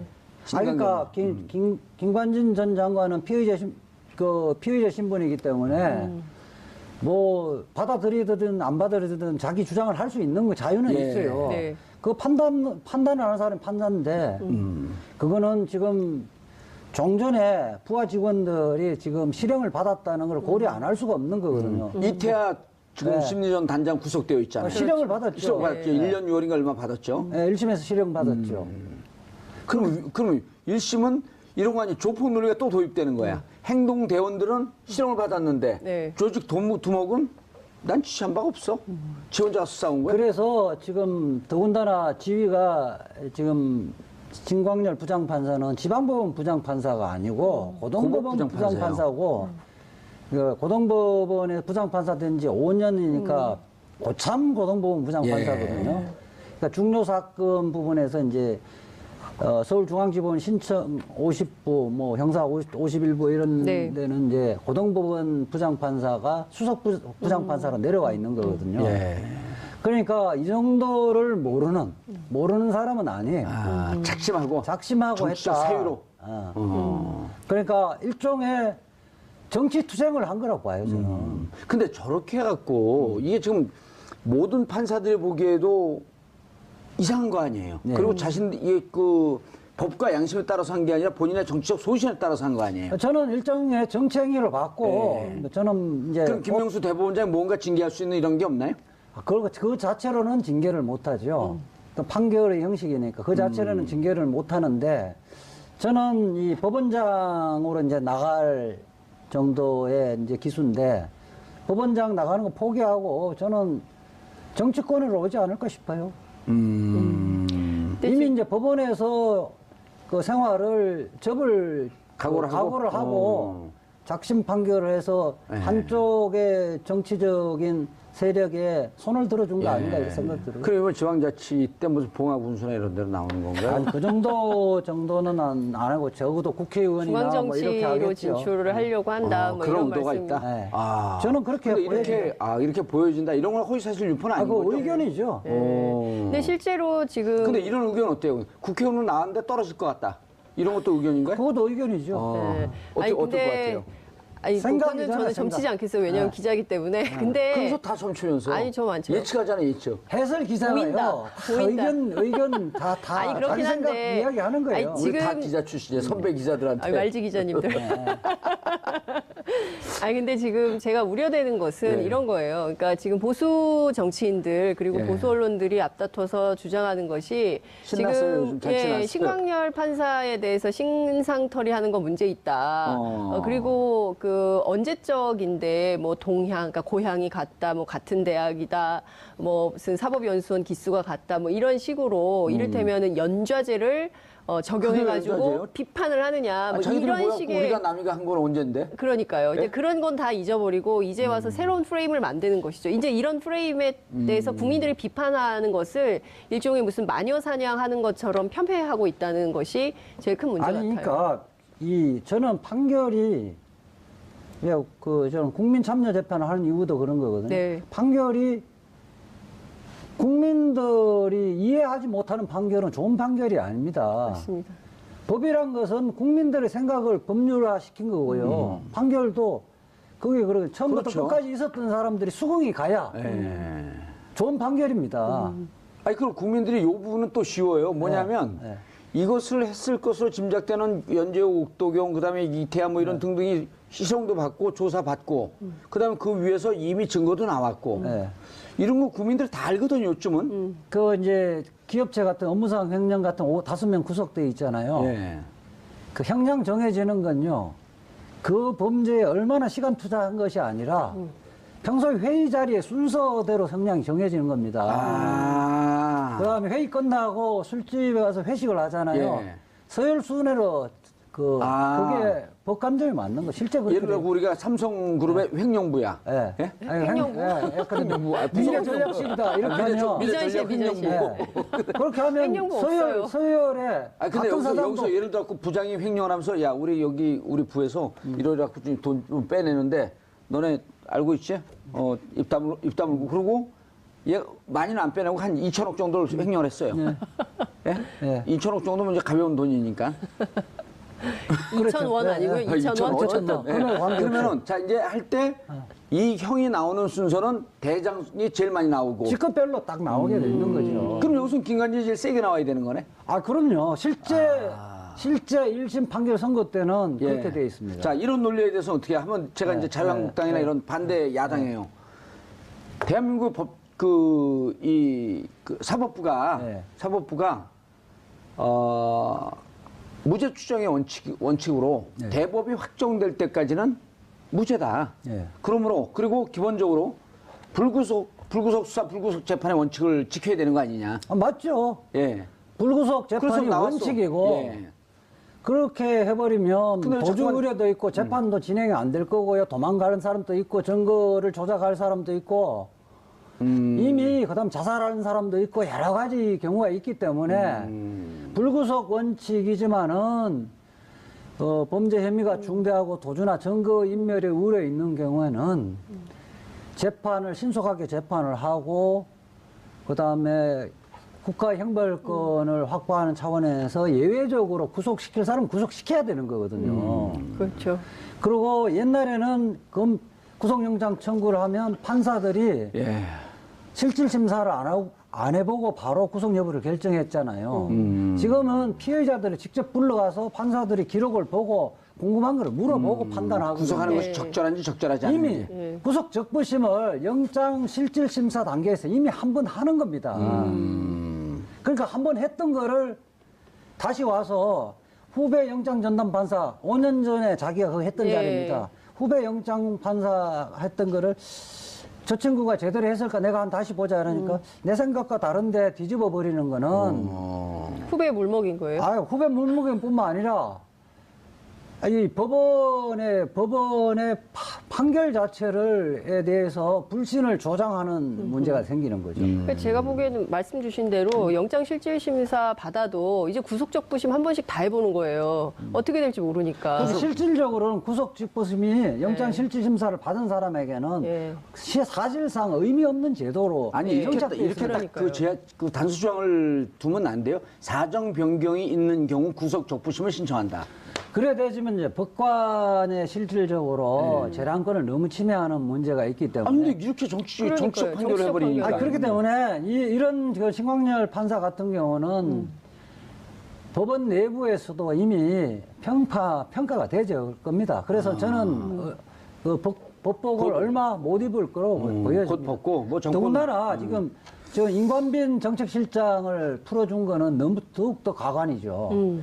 다른 걸 떠나갖고 뭐 정치관여 금지 조항을 위반하는 걸 떠나갖고 뇌물수수로 3천만 원이잖아요. 예. 이 독자적으로도 구속사유입니다. 네. 아니 뇌물수수 3천만 원이면 5년이에요. 그러니까 뭐 그거는 3천만 원이면 법정형 3천만 원. 예. 5년 이상에서 뭐 5년 장년 이상. 강경을 할 수가 있는데 그렇죠. 예. 지금은 이제 1,000만 원 정도면 다 구속사유입니다. 예. 검찰의 3천만 기준이 5년이에 딱 기준. 작년 검찰의 감경에도 2년 반. 기준이 검찰의 구속 기준이 5천만 원 이상일 때 구속 기준인데 그것도 이 부분은 적부심에서 풀어주면서 일부 범죄 부분에서 다툼의 여지가 있다고 하지 그 일부를 특정을 안 했어요. 네. 제가 짐작할 때는 정치관여 죄 부분에서 다툼의 여지가 있다고 이야기하면서 풀어줬는데 그럼 뇌물수수 부분 한마디도 안 했거든요. 그렇죠. 그래서 뇌물수수 부분에 대해 얘기를 해야 되네. 당연히죠. 뇌물수수 자체만 떼놓고도 구속을 누가 가더라도 영장 전담 받아서 구속을 할 사유입니다. 이게 3천만 원이기 때문에. 그렇죠. 법 집행에 있어서 공여자가 또 자백돼 있는 그렇죠. 자백한 형평성에도 맞지 사건인데. 않는 거죠. 예. 누가 준 거예요, 근데? 아니 공여자가 자백하고 있는 거죠. 그 밑에 뭐 공여자는 내가 지금 이름을 잘 모르겠는데 어쨌든 모르는 것도 참 당당해요. 아니 그 뭐 세상 다 할 필요는 없는 겁니다. 필요한 부분만 아는 거죠. 아니 근데 중요한 것은 이 사건에서 연거퍼서 국민들이 보기에 범죄 혐의가 연재우기가 좋네요. 그렇죠. 연재우. 예. 나도 헷갈려갖고. 이 범죄 혐의가 충분히 소명됨에도 불구하고 그것이 아니라고 법정에서 다퉈볼 만한 그 의미가 있다라고 주장을 하면서 풀어주기 시작하면 결국에는 법원 안에 있는 적폐가 또 한 번 이렇게 마각을 드러낸 거 아니냐 이런 비판도 가능할 것 같고요. 그리고 이것을 계속 이런 식으로 하면 결국에는 이 종착에 있는 이명박 전 대통령에 대한 수사 가능성도 사실은 굉장히 어렵게 만드는 측면이 있는 것이다. 검찰에서 이랬잖아요. 이러면 군이 정치 관여한 거 네. 수사하지 말라는 얘기 아니냐. 그렇죠. 그럼 그 군이 얘기가 정치 되는 거죠. 관여하는 그 정점에 있는 국군 최고 통수권자 MB 수사하지 말라는 거 아니냐. 이 얘기를 했던 그게 거거든요. 핵심인 것이죠. 지금 네. 이 두 사람에 대한 적부심에서 풀어준 것은 이명박 전 대통령에 대한 수사를 못하게 하겠다. 예. 혹은 뭐 그 정도까지는 아니다 할지라도 최소한의 실체적 진실을 밝히는 것을 더디게 하거나 못하게 할 가능성이 있다는 것이죠. 장 기자님, 기자의 촉으로 근데 이런 느낌이 안 들어요. 이게 그 악의 세력을 뿌리 뽑는 건데 네. 사이버 사령부의 수사가 너무 순탄하게 잘 가는 느낌이 좀 들었었죠. 초반에. 초반에. 예. 지금까지도 예. 그 김관진 구속적 부심 풀기 전에. 아니죠. 그 전까지는 잘 가다가 김관진 전 장관에 대한 의혹 제기는 계속 나왔었는데 지난 아니, 그 김관진 국감에서 구속될 예. 때까지도 잘 그렇죠. 갔는데 그때 뭔가 좀 이상하지 않았어요? 이게 이렇게 오래되고 거대 악을 뽑는데 이렇게 순탄하게 갈 수가 있을까? 그래서 그때 기자들이 많이 했던 얘기가 김관진 의혹을 꼬리 자르기 위해서 속사포로 다 구속시킨 거다. 연재욱, 옥도경, 이태하 등등에 대해서 딱 정리를 하고 끝내려고 하는 거다. 옥도경도 다 구속됐어요? 그럼요. 둘 다 구속됐어요? 연재욱, 예, 옥도경도? 그럼요. 이태하까지. 이태하까지는 구속된 건데 예. 연재욱, 옥대호는 잘 모르겠는데. 연재욱, 옥도경은 지금 조사 중이에요, 아직. 조사 중인가요? 죄송합니다. 연재욱, 옥도경. 예. 이름도 좀 특이해요. 근데요, 이렇게. 저는 사건이 너무 많아가지고. 이런 게 저는 뭐 MB 구속시키는데 또는 기소를 하는데 걸림돌이 되고 못하는 게 아니냐 우려하는데 저는 그렇지 않다고 봅니다. 최강욱 변호사도 그렇지 않다고 보더라고요. 저는 지난번에 원세훈 국정원장이 대법원에서 사실 무죄 취지를 파기하면서 원래 3년 받을 거 4년 받았잖아요. 예. 그다음에 저거 누구지? 국정원 그뿐만 아니라 그 이후에 이제 확정되었으면 다른 걸로 처벌받기 어려운데 정권 교체되진 이후에 블랙리스트, 화이트리스트에서 너무 많이 나왔어요, MB 거는. 이제 그다음에 지금 원세훈은 앞으로 기소될 게 메타스가 나온 거 아니야 지금? 몇 타스가? 예, 메타스가 나온 거죠. 예. 그럼 저는 지금 김관진 국정원장, 김관진 국방부 장관. 장관, 좀 국정원장 껴서 얘기 좀 해줘요. 딴청하지 말고. 국방부 장관이 이렇게 되지면 다른 여죄들이 다 기소가 될 겁니다. 그렇게 하면 실질적으로 1심의 형량은 더 늘어날 거고. 그냥 차라리 이거로 좀 싸게 들어가지. 그렇게 될 거고요. 아마 지금 윤석열 검사장뿐만 아니라 그 팀들이 더 약이 올랐을 거예요. 그러니까 실제 깡패니까 약이 올랐다고 더 열심히 하고 기소 그러게. 안 할 것도 찾아서 그 기소를 할 겁니다.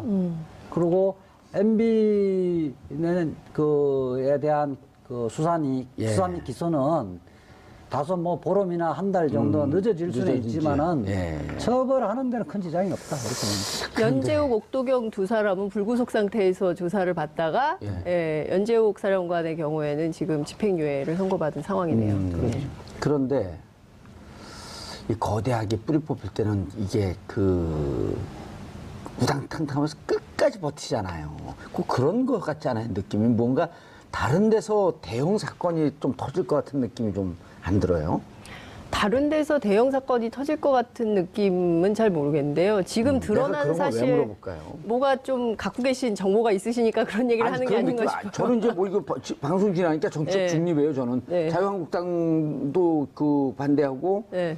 그다음에 바른정당도 바른정당도 반대하고, 반대하고. 국민의당도 반대하고, 당이 세 개밖에 없죠, 우리나라에. 네? 더 있나요? 아니, 왜 그러세요? 민주당, 정당. 민주당하고 정의당 잘 모르겠어요. 그런데 MB는 예, MB. 그 선배님은 어떻게 되실 것 같아요? 대한민국에 뭐 다 고대 선배님은 어떻게 되실 것 대학교 같아요? 같은 대학이면 다 선배님인가? 저는 그런 선배를 둔 적이 없습니다. 가끔 보면 멋있어요. 그런 선배를 둔 적이 없습니다. 누구 이야기하는 거죠? MB 이야기하는 거죠? 아니요, 저기 문무일. 그건 선배죠. 거기 MP가 아닌데. 검찰총장은 선배고요. 이명박 전 대통령은 대학 제 선배 아니에요. 문부일이니까 MB 맞죠? 문무일이에요. 문부일이 아니라. 애매하고요. MB가 아니라. 근데 너무 혐의가 많아서 피해 나가기 좀 어렵지 않아요? 그리고 MB 는? 실제 뭐 공모하거나 지시하거나 했던 진술뿐만 아니라 문서가 너무 서성도 문서가 또 많이 나왔죠. 나왔기 때문에 피해갈 수는 없죠. 그 중에 제일 결정적인 게 뭐일 것 같아요? 뭐가 될 것 같아요? 사이버로 딱 꼭지를 딸 것처럼 보였었는데. 뭐 그 부분도 지금 공모의 흔적도 나와 있지만은 저는 결국 돈 문제여야 되거든요. 돈 문제가 예리해. 돈 문제이기 때문에 돈은 결국 대통령의 돈 문제는 뇌물 아니에요. 저는 뭐 원세훈은 뭐 조만간은 저는 특활비를 줬다? 네. 진술할 거로 보고 특활비에서 좀 꼭지가 따질 것 같아요? 그렇게 꼭지가 따질 거고요. 결국 정착력은 뭐 그렇게 갈 거 지금 자원외교 관련 그다음에를 거쳐서 결국 BBK 주가 조작까지로 갈 것 같아요. 다스까지. 다스까지는 다스도 BBK 사건에서 종착역은 아니니까요. 주가 조작의 공범까지 갈. 근데 그건 공소시효가 끝나지 않았어요? 공소시효가 99년도 일에 2000년 일인데 벌써 공소시효가 끝났죠. 공소시효는 제가 한번 따져봐야 될 것 같아요. 공소시효가 지나서 그래서 다스의 돈을 가져올 때 권력을 이용한 거 그건 분명하거든요. 직권남용 세진 않더라도. 근데 그렇죠. 직권남용도 보통 직권남용이라고 하는 게 이렇잖아요. 그 7급, 한 9급, 8급 공무원들이 인허가때 직권남용을 해갖고 이제 봐주고 이러는 거거든요. 네. 그걸 상정한 법이기 때문에 5년 이하의 징역인데 이런 국가 권력, 거대 권력을 이용한 직권남용은 이제까지 없었다는 거예요. 그렇기 때문에 이번 같은 경우도 만약 해당이 되면 5년까지 나올 거다. 이렇게 주장하는 분들이 꽤 있던데 그렇죠. 우리 네. 이 변호사님이 얘기하신 거 아니에요? 그 자체만 기소되지면 그렇게 되는데 예. 지금 너무 많잖아요. 많기 때문에 직권남용은 정치적인 형벌, 예. 형벌에 거칠 가능성이 있고요. 실질적으로 양형에 결정하는 건 뇌물이죠. 그래서 원세훈은 어떻게 지금 조사되고 있나 너무 궁금해요. 원세훈이 그러니까 너무 그 조용해. 내용이 하나도 안 나오고 있는데요. 이를테면 김관진 전 장관의 경우에도 이명박 전 대통령의 지시가 있었다는 진술이 나왔다고 전해졌잖아요. 그렇죠. 그러면 사실 VIP 그래서 지시상이라고 하는 문서도 있었고. 그렇습니다. 그렇기 때문에 사실상 김관진 전 장관의 구속 때문에 이명박 전 대통령의 그 검찰 조사가 임박했다라는 언론 보도가 나올 수 있었던 것이고, 그래서 연말 안에 포토라인에 선다라는 얘기가 나왔는데, 연말 안에 이제 전문용어로 입고될 거다. 예? 입고? 그 물건 취급하면 안 될 것 같아요, 사람을. 아니 법조 출입 기자들이 그런 표현을 쓰더라고요. 근데 그런 표현 쓰지 말라고. 정식명칭 그러면은 입건이라 그러죠. 입건이죠, 입건. 아, 내가 잘못 들었네. 입건될 것이다. 입건이죠. 형사 입건 뭐 이런 건데, 그러니까 어쨌든 그런 예측이 가능했는데 지금까지 조사된 것이 다 뒤집혀지는 상황까지 된다면 예. 결국에는 연말 안에 이명박 전 대통령에 대한 입건될 것이다. 예, 입건이 어려워질 수도 있는 거 아니냐라는 얘기가 나오는 저는 거죠. 뭐 굳이 연말에 안 되더라도 예. 12월까지 해서 지구와 종말을 구하는 것이 아니니까 1월도 내년 1월도 있고 2월도 있기 때문에 조급하게 생각할 거는 못들 것 아니, 근데 같고요. 성탄절도 우리가 좀 편히 보내야 되고 설도 편히 보내야 되는데 같이 또- 이렇게 보낼 수는 없잖아요. 성탄절 다음에 또 설날도 있고요. 예. 등등 그 명절도 오고요. 기후도 변하고 그렇기 때문에 대한민국에 그때까지 멈춰설 것은 아니니까. 예컨대 근데 전 궁금한 너무 게 좋아하시는 말 원세훈 전 갖고 그렇게 기다릴 필요는 원장이 없을 것 같아요. 특활비에 대해서 입을 열지 않는다면 그럼 어떻게 되는 겁니까? 그럼 그 밖에 다른 것들에 대해서는 조사가 계속 그거는 진행되고 뭐 결국 이제 서울중앙지검 검사들의 능력이죠. 능력이기 원세훈 때문에 원장이 입을 열지 않는다고 해서 증거가 사라지는 건 아니잖아요. 그렇죠. 그리고 특활비 넘어간 건 증거들이 다 있나 보더라고요. 그래서 박근혜 대통령 건도 특활비 넘어간 게 거기서 이제 옴짝달싹 못하는 게 그 서류가 내부적으로 다 있는 것 같더라고요. 근거가. 예컨대 서류는 최강원 당연히- 같은 경우 1억 부분은 내부 문서에서 다 있다는 네, 거 확인이 되는 아니에요. 거죠. 그리고 전달한 사람도 지금 네. 그 다 이현수. 예, 이현수 비서실장. 그 확대를 하면 돼요. 그러니까 뭐 임여, 임려 좀 더 구체적으로 자세하게 확대하면 줄줄이 나와요. 그럼 국정원에 자료가 있을 거다. 다 많이 있죠. 뭔가 정보가 있는 것 같아서. 근데 검찰총장한테 뭐 들은 얘기는 없죠. 아니 검찰총장 최근에 만난 적 없던데. 예, 아니 만나면 안 돼요. 네. 그리고 민변 변호사이기 때문에 임기 중에는 절대 만나면 안 됩니다. 연락해서도 안 아니, 되고. 뭐 사적 관계에서 그냥 사적 관계에서도 이런 정치적이거나 법률적 얘기하면 형수님 잘 계세요 이렇게 묻기 위해서 만날 조카들도 잘 있냐 그건 물어봐도 돼요. 그럼요. 예. 여행은 어디로 가실 거냐 이런 건 물어봐도 네, 되고요. 네. 그런데 지금 재판이 어떻게 진행되는 거 상황이 좀 어떻습니까? 이렇게 물어보면 안 돼요 그런 건. 그럼 바로 자유한국당이라는 이런 쪽에 비판을 받습니다. 예. 알겠습니다. 그러면 근데 저는 이해할 수 없는 게 신강률 판사는 어떻게 어떻게 할 도리가 없어요? 이거 정말 문제 있다고 보는 거 아니에요? 그 둘 중에 하나 잘못된 그렇기 거 아니에요? 때문에 이제 그러니까 그걸 거꾸로 이야기하면 권력자가 사실은 판사가 잘 하고 있는데도 예. 문제 있다고 생각해갖고 문제 삼지 못하라고 만들어준 제도가 상권분립과 사법부의 독립이잖아요. 그렇죠. 그러니까 자체 내에서 이거는 인사에서 해결해야 할 문제죠. 아니 근데 이게 지금 우병우 수석 얘기를 좀 해야 되는데 압수수색하는 게 그림이 화면에 나갔어요? TV에? 그럼요. 예. 그 오. 기자들이 다 몰려 있는 상황에서 예. 그 법원에서 나오다가 갑자기 검찰이 압수수색 그게 그 영장을 TV 집행한. 뉴스에 나왔어요? 그럼요. 오. 예. 지금 무슨 SBS. 일이죠라고 하는 것이 다 나왔어요. SBS 단독으로 나왔다는데 예. 그거 보셨나요? 전 TV가 없으니까 그런 걸 네. 우병우 전격적인 압수수색을 어떻게 봐야 돼요? 그건 그 검찰 내부에 간첩 색출하는 거죠. 간첩. 그러니까 뭐냐면 뭐 이런 우병우- 변호사가 다 있어 진짜 불안해 죽겠어 내부에- 말 붙이기가. 뭐 영어로 연팍지라고 그러는데 저는 뭐 그런 말은 잘 안 쓰니까. 연락책 이런 말 기자들 아니, 그러니까, 연락책 이런 말 쓰거든요. 뭐 연락 담당. 빨대 등등으로 이야기를 하는데 이게 아, 저 장면 좀 봐봐요. 재판받고 귀가하던 중 압수수색 영장 집행하러 왔습니다.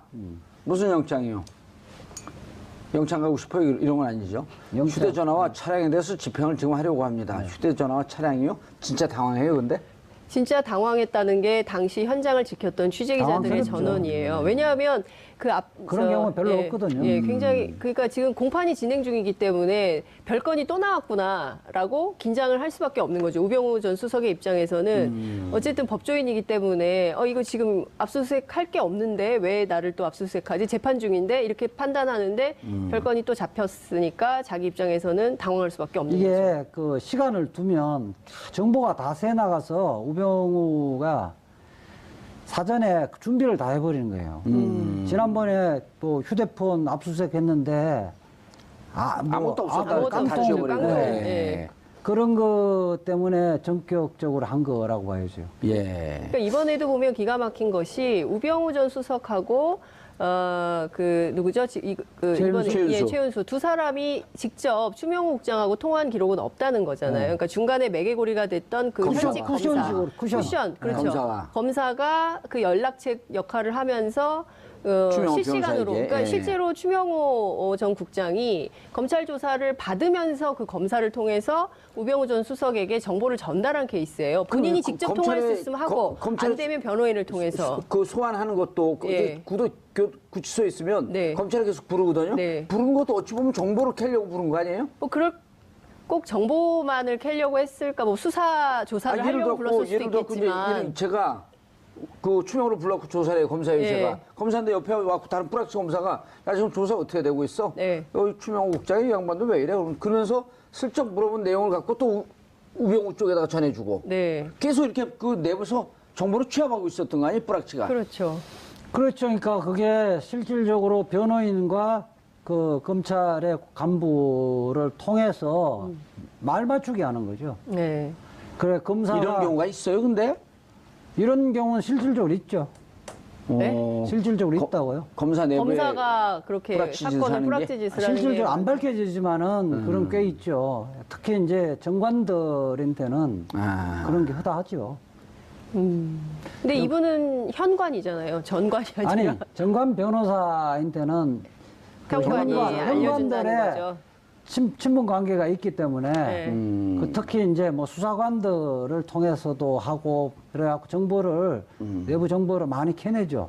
그러니까 짬짬이를 얼마나 많이 해왔다는 거예요. 그동안 관행적으로 이 변호사님 말씀을 들어보면 그동안 검찰이 관행적으로 이른바 돈 있고 힘 있고 빽 있는 사람들을 빼주기 위해서 이러저러한 뿌락지건 연락책이건 그리고 그런 그런 역할을 정보를 해왔다는 통해서 누가 지금 검사하고 잘 통하는가를 네. 알아서 네. 사실은 구속될 것을 불구속을 하고 예. 입건할 거를 입건하지 못하게끔 하고 이러는 게 이제 법조 비리의 가장 악질적인 비리죠.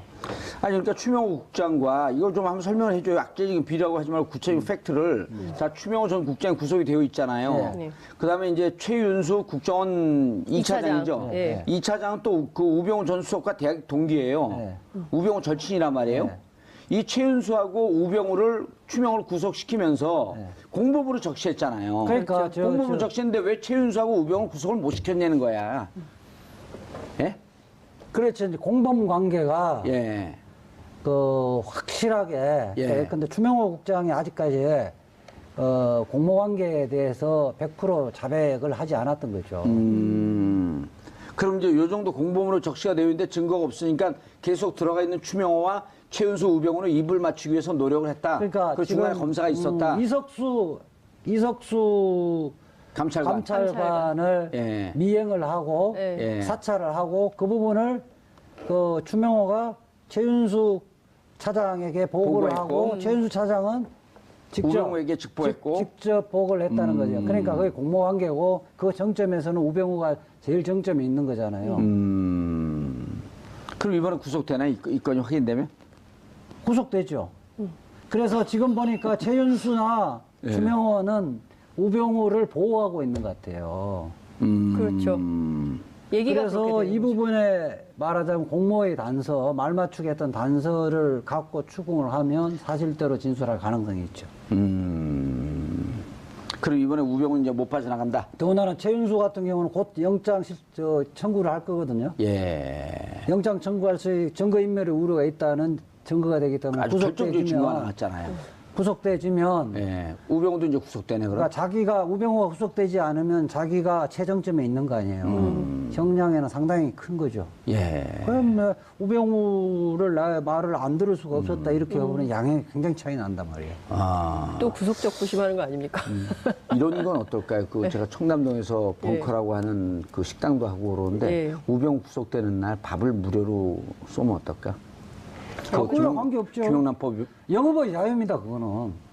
아니 내가 주인은 아니거든. 아까 주인이 내가 사장한테 사장이. 이렇게 제안해갖고 사장한테 제안하는 거야. 사장이 뭐 우리 아무 상관없는 집사람이니까. 거고요. 그거는 언론의 자유가 들어가는 거고요. 그 그때 와서 집사람인지 무료- 바깥 사람인지 모르겠지만은 그때 무료로 가서 먹을래요? 그럼? 형수님은 그 영업의 자유에 속하기 때문에 그 아무런 법적 제한 그렇게 제한하는 법은 없어요. 뭐 그런 분들 많이 계시잖아요. 오늘 그러니까 공짜 사람들이 뭐 이상할 이런. 것 같은데 내가 동생인 줄 알았는데. 자, 이재 변호사님, 장윤성 기자님 고생 수고하셨습니다. 인사하시고요. 예, 11월 27일 월요일 정봉주의 품격시대 마치겠습니다. 감사합니다. 그러니까 예. 두 개를 합쳐가지고 그럼 환노위로 해서 발의를 하자라고 가습기 살균제는 거죠. 환노위니까. 네. 그래서 사회적 참사법으로. 예, 사회적 참사법 발의하고 신속처리안건 지정. 가습기 살균제 조사도 반대한 거예요? 세월호는 그렇다 치고. 가습기 살균제 사건 같은 경우 다들 아시겠지만 국정조사 특위가 만들어서 가동은 됐는데 부족한 기간 탓에 제대로 조사를 못했습니다. 그래서 기간 연장을 요구했는데 당시 새누리당이 반대해서 기간 연장을 못하고 종료가 됐습니다. 예. 그러면서 대부분의 대기업 관련된 조사는 하지 못한 상태로 끝났거든요. 그러니까 진상규명을 할 필요성이 그쪽도 여전히 있었던 것이죠. 예. 두 가지 사건을 같이 해보자라고 얘기가 돼서. 근데 이제 국민들이나 이런 시청자분들이 들으시면서 도대체 지난번에 이제 그 박용수 특검도 그렇고 기간 연장 때문에 늘 이게 문제가 되잖아요. 네. 근데 기간 연장을 안 해주는 게 결국은 진상조사를 하지 말라 이런 얘기 아닌가요? 왜 그래요? 무슨 이유를 들면서 기간 연장을 반대해요? 뭐 다른 사람도 그렇겠지만 세월호 일기 특조위의 경우에는 이제 그런 부분이 굉장히 셌죠. 그건 기간 산정 자체도 잘못됐다고 예. 지금 결과가 나오고 있는 거 아니에요? 방금 말씀하셨던 대로 작년 6월 30일이 기간 종료일이다라고 해서 강제로 종료했는데 예. 조사관들, 거기서 일했던 조사관들이 국가를 상대로 소송을 제기했어요. 그랬더니 법원이 그래 맞다. 우리가 법을 해석해보니 6월 30일에 종료되는 건 아니더라. 국가가 강제로 조기에 종료했더라라는 판단이 이미 1심에서 나왔습니다. 그만큼 이제 잘못된 계산 방식을 적용해가지고 종료시켰는데요. 그것뿐만 아니라 뭐 예산 배정도 굉장히 늦었고요. 파견 공무원을 보내야 되는데 파견 공무원도 굉장히 늦게 보냈고 심지어 주요 보직인 조사국장의 경우에는 다 이제 뭐 채용 절차를 다 끝냈는데 대통령이 임명을 안 해줘서 박근혜 전 대통령이 임명을 안 해줘서 아예 조사국장은 없었죠. 그런 상태에서 조기 종료가 돼서 그런 부분을 좀 많이 고치는 내용들을 이번 법에는 담겨 있습니다. 네. 그럼 이제 세월호 2기 그 특조위가 네. 구성될 수 있는 법적 여건이 마련이 된 건가요? 네, 맞습니다. 네. 최강 변호사님. 예. 지금 이제 그 2기 특조위로 넘어가기 전에 1기 특조위 때도 결국은 구성된 날로서부터 시간을 계산하자 그래갖고 6월 30일 날 강제 종료가 됐는데 그 최근 이제 돌이켜보면서 예산이 집행되는 날. 예. 그래서 실질적으로 세월호 특조위가 그 활동이 가능한 날서부터 정산하는 게 맞다 이런 얘기가 뒤늦게 나오면 그러면 어떻게 소급해갖고 뭐 문제 제기하거나 이럴 방식은 전혀 없나요? 글쎄 행정적으로 이미 처리가 끝나버린 상황이고 구성된 그러니까 실제로 구성이 완료된 날로부터 계산을 하더라도 이미 시간이 지나버렸기 때문에요. 그 당시에 정부 여당은 그걸 최대한 이용한 거죠. 말하자면. 그리고 이거는 뭐 손해배상으로 일단 행정 해결해라. 조치라고 하는 것은 끝나면 그냥 어쩔 수 없으니 네. 그냥 그 어거지라도 밀어붙여 끝내고 네, 네.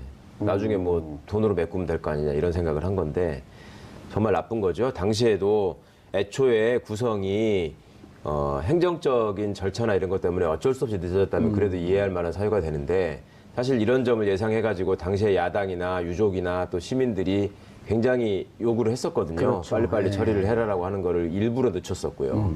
그런 것들을 빌미로 해가지고 또 이렇게 빨리 또 종료시키는 방법을 택했고 그 중간에 또 조사하는 과정에서도 그 위원들이 그렇게 숱한 방해 행위를 했고 네. 또 그 과정에서 해수부가 작성한 문건, 그러니까 이런 방향으로 이렇게 해서 방해를 해야 된다라는 얘기까지 나오고 해서 여러 예. 사람들이 많이 충격을 받았었는데 끝까지 하여튼 그 버릇을 못 고치네요. 예. 자, 박주인 의원님, 이게 이제 그 본격적으로 내용으로 들어가기 전에 네. 그 재석 의원 116명 중에 찬성이 162명, 반대 46명, 기권 8명. 이것은 그 과반수 그 재적의 과반수가 그 참여하고 출석하고 네. 그 출석의 과반수가 찬성하면 통과되는 그런 법이었죠. 뭐 특별한 그러니까 다른 요건 신속처리 없었죠. 안건 지정이라는 건 본회의 자동 상정을 의미하고요. 본회의에서 표결 요건을 가중한다든지 또는 경감한다든지 하는 건 그런 건 없었고요. 그러니까 과반수 출석과 과반수 찬성으로 네. 되니까 216명 중에 찬성 162명.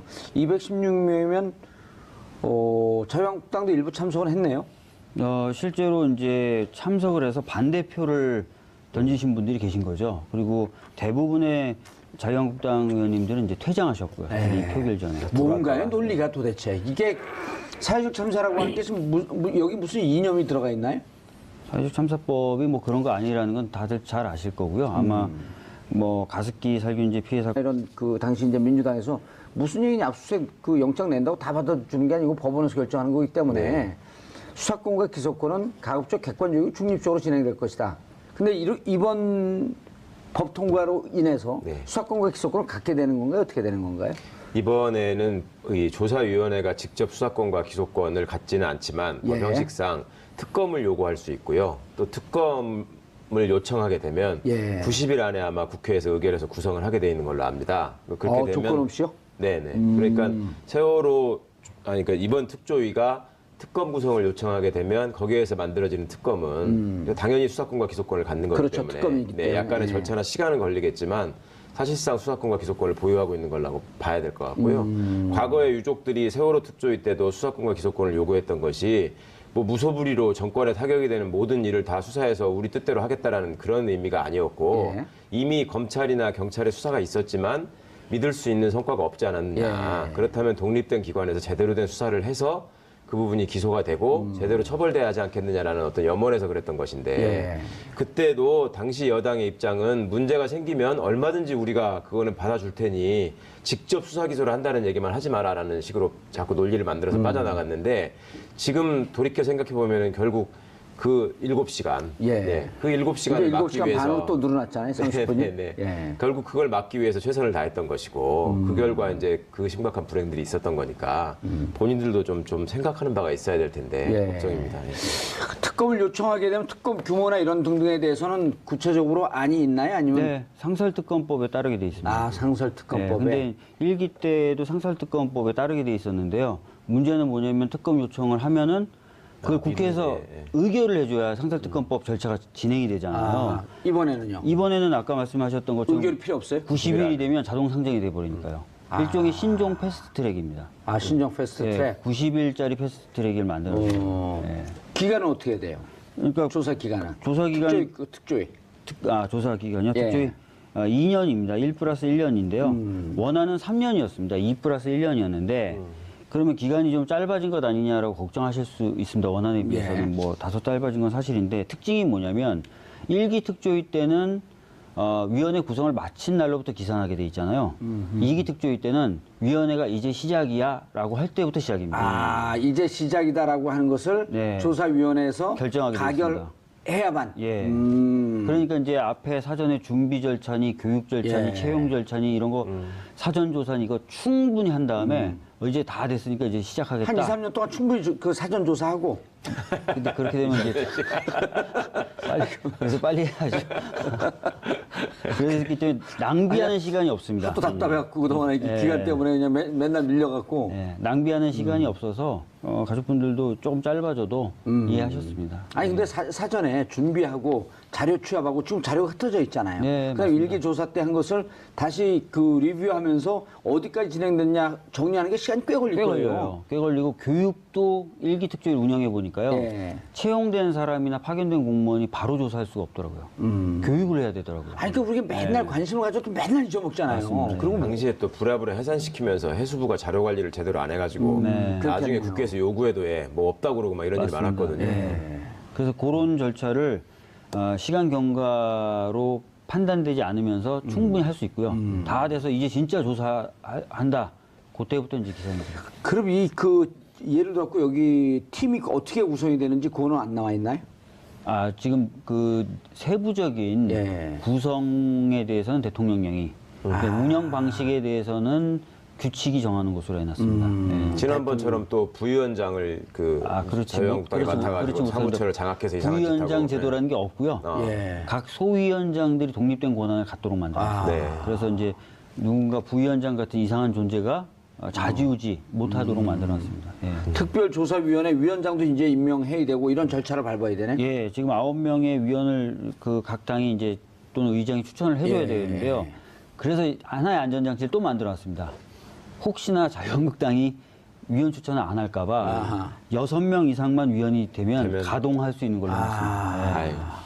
그래서 각종 안전장치가 다 돼 있는 예. 긍정적인 측면이지만 꼼수를 많이 썼네요.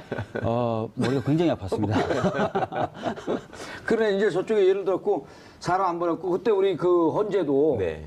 그 8명 갖고 판결하지 않았나요? 네. 그래갖고 그때 한 명 더 건이나 세월호 참사 같이 끔찍한 재해 재난이 다시 재발되지 않게 해서 진상규명을 철저히 하고 안전대책을 강구하자라는 건데 이분들은 이제 그런 것조차도 이제 정치적으로 좀 해석을 많이 하시는 거죠.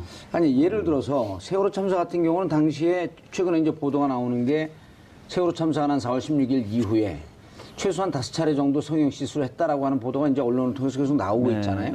그럼 그때 대통령이 7시간 반 동안 뭐 했냐라고 하는 것이 정치적으로 문제 삼을 수 있겠지만 가습기 살균제 같은 경우는 정치적 그 바람을 전혀 안 타는 사건 아니에요.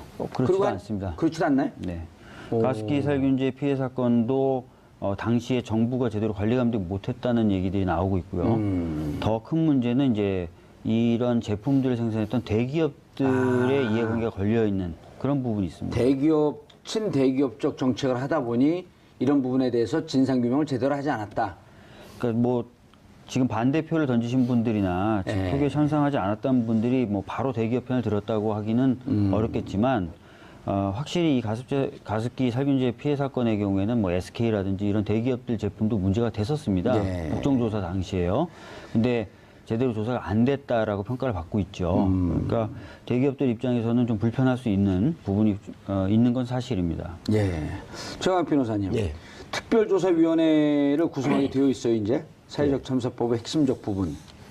세월호 참사. 요 구성이 어떻게 되죠? 두 가지 분야로 나눠서 이제 소위원회가 구성되는 것 같은데요. 예. 아까 말씀하신 것처럼 가습기 살균제 사건 진상규명을 위한 소위원회가 하나가 생기고 특별조사위원회 산하에. 산하에.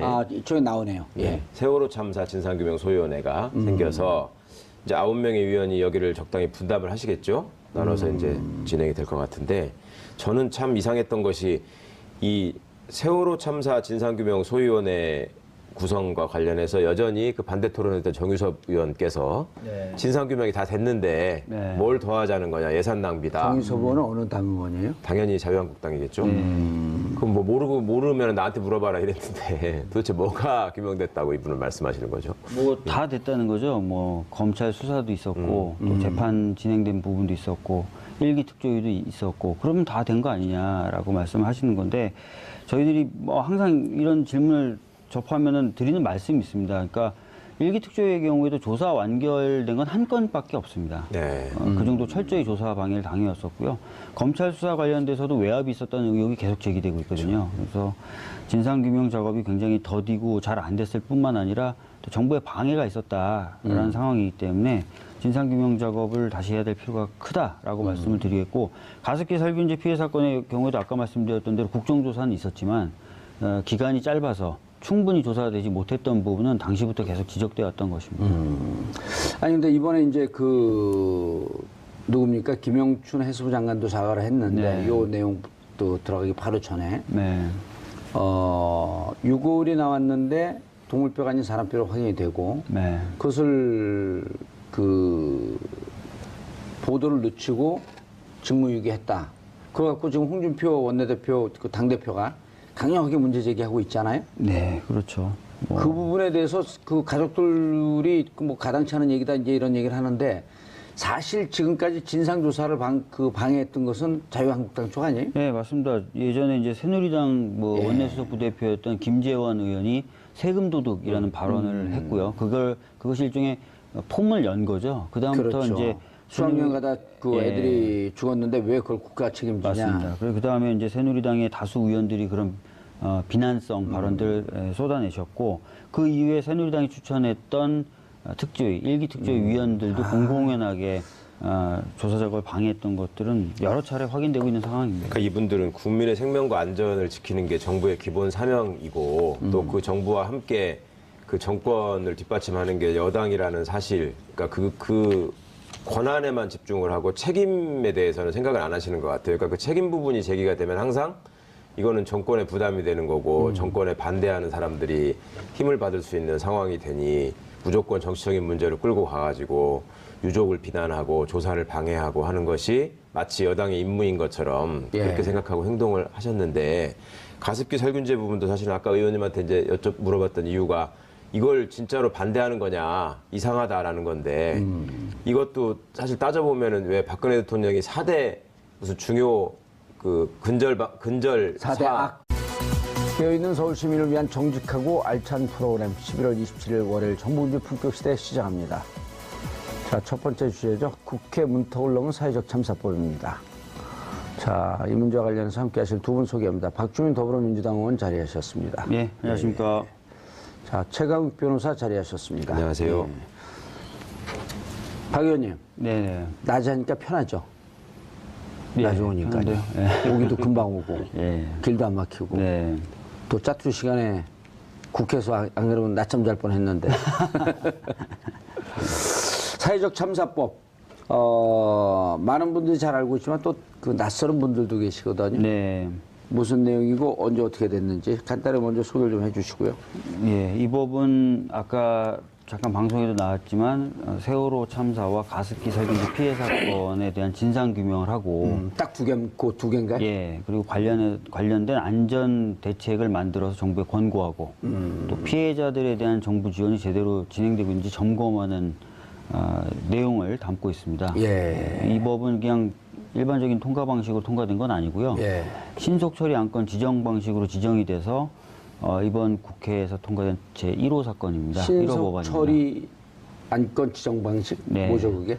그러니까 국회 선진화법이 도입되면서 사실상 여야가 합의해야만 본회의에 상정될 수 있는데 그렇게 될 경우에는 굉장히 의사 진행이 어려울 수도 있다라고 생각해서 두 가지 예외를 법에다 예. 두고 있는데요. 하나가 국회의장의 직권상정이고요. 그렇죠. 근데 다른- 직권상정도 네, 무슨 그 내우 외한 뭐 이렇게 하고 맞습니다. 예. 대단히 심각한 규정으로 한정을 해놨잖아요. 예, 그러니까 국회의장의 직권상정은 예전에도 있었는데 국회 선진화법 도입되면서 그 범위를 훨씬 좁혔죠. 예. 요건을 강화하고 예, 요건을 요건. 강화하고 다른 하나가 바로 신속처리 안건 예. 지정 방식입니다. 그러니까 180명 이상의 의원이 동의하거나 또는 해당 상임위의 5분의 3 이상 의원이 신속처리 안건 지정할 것으로 의결을 해주면은 예. 신속처리 안건 지정이 되는데 이름과 달리 330일이 경과해야 본회의에 올라갑니다. 아, 1년 조금 안 되는. 예, 그 작년 11개월이 되네. 예, 작년 12월에 그래서 발의와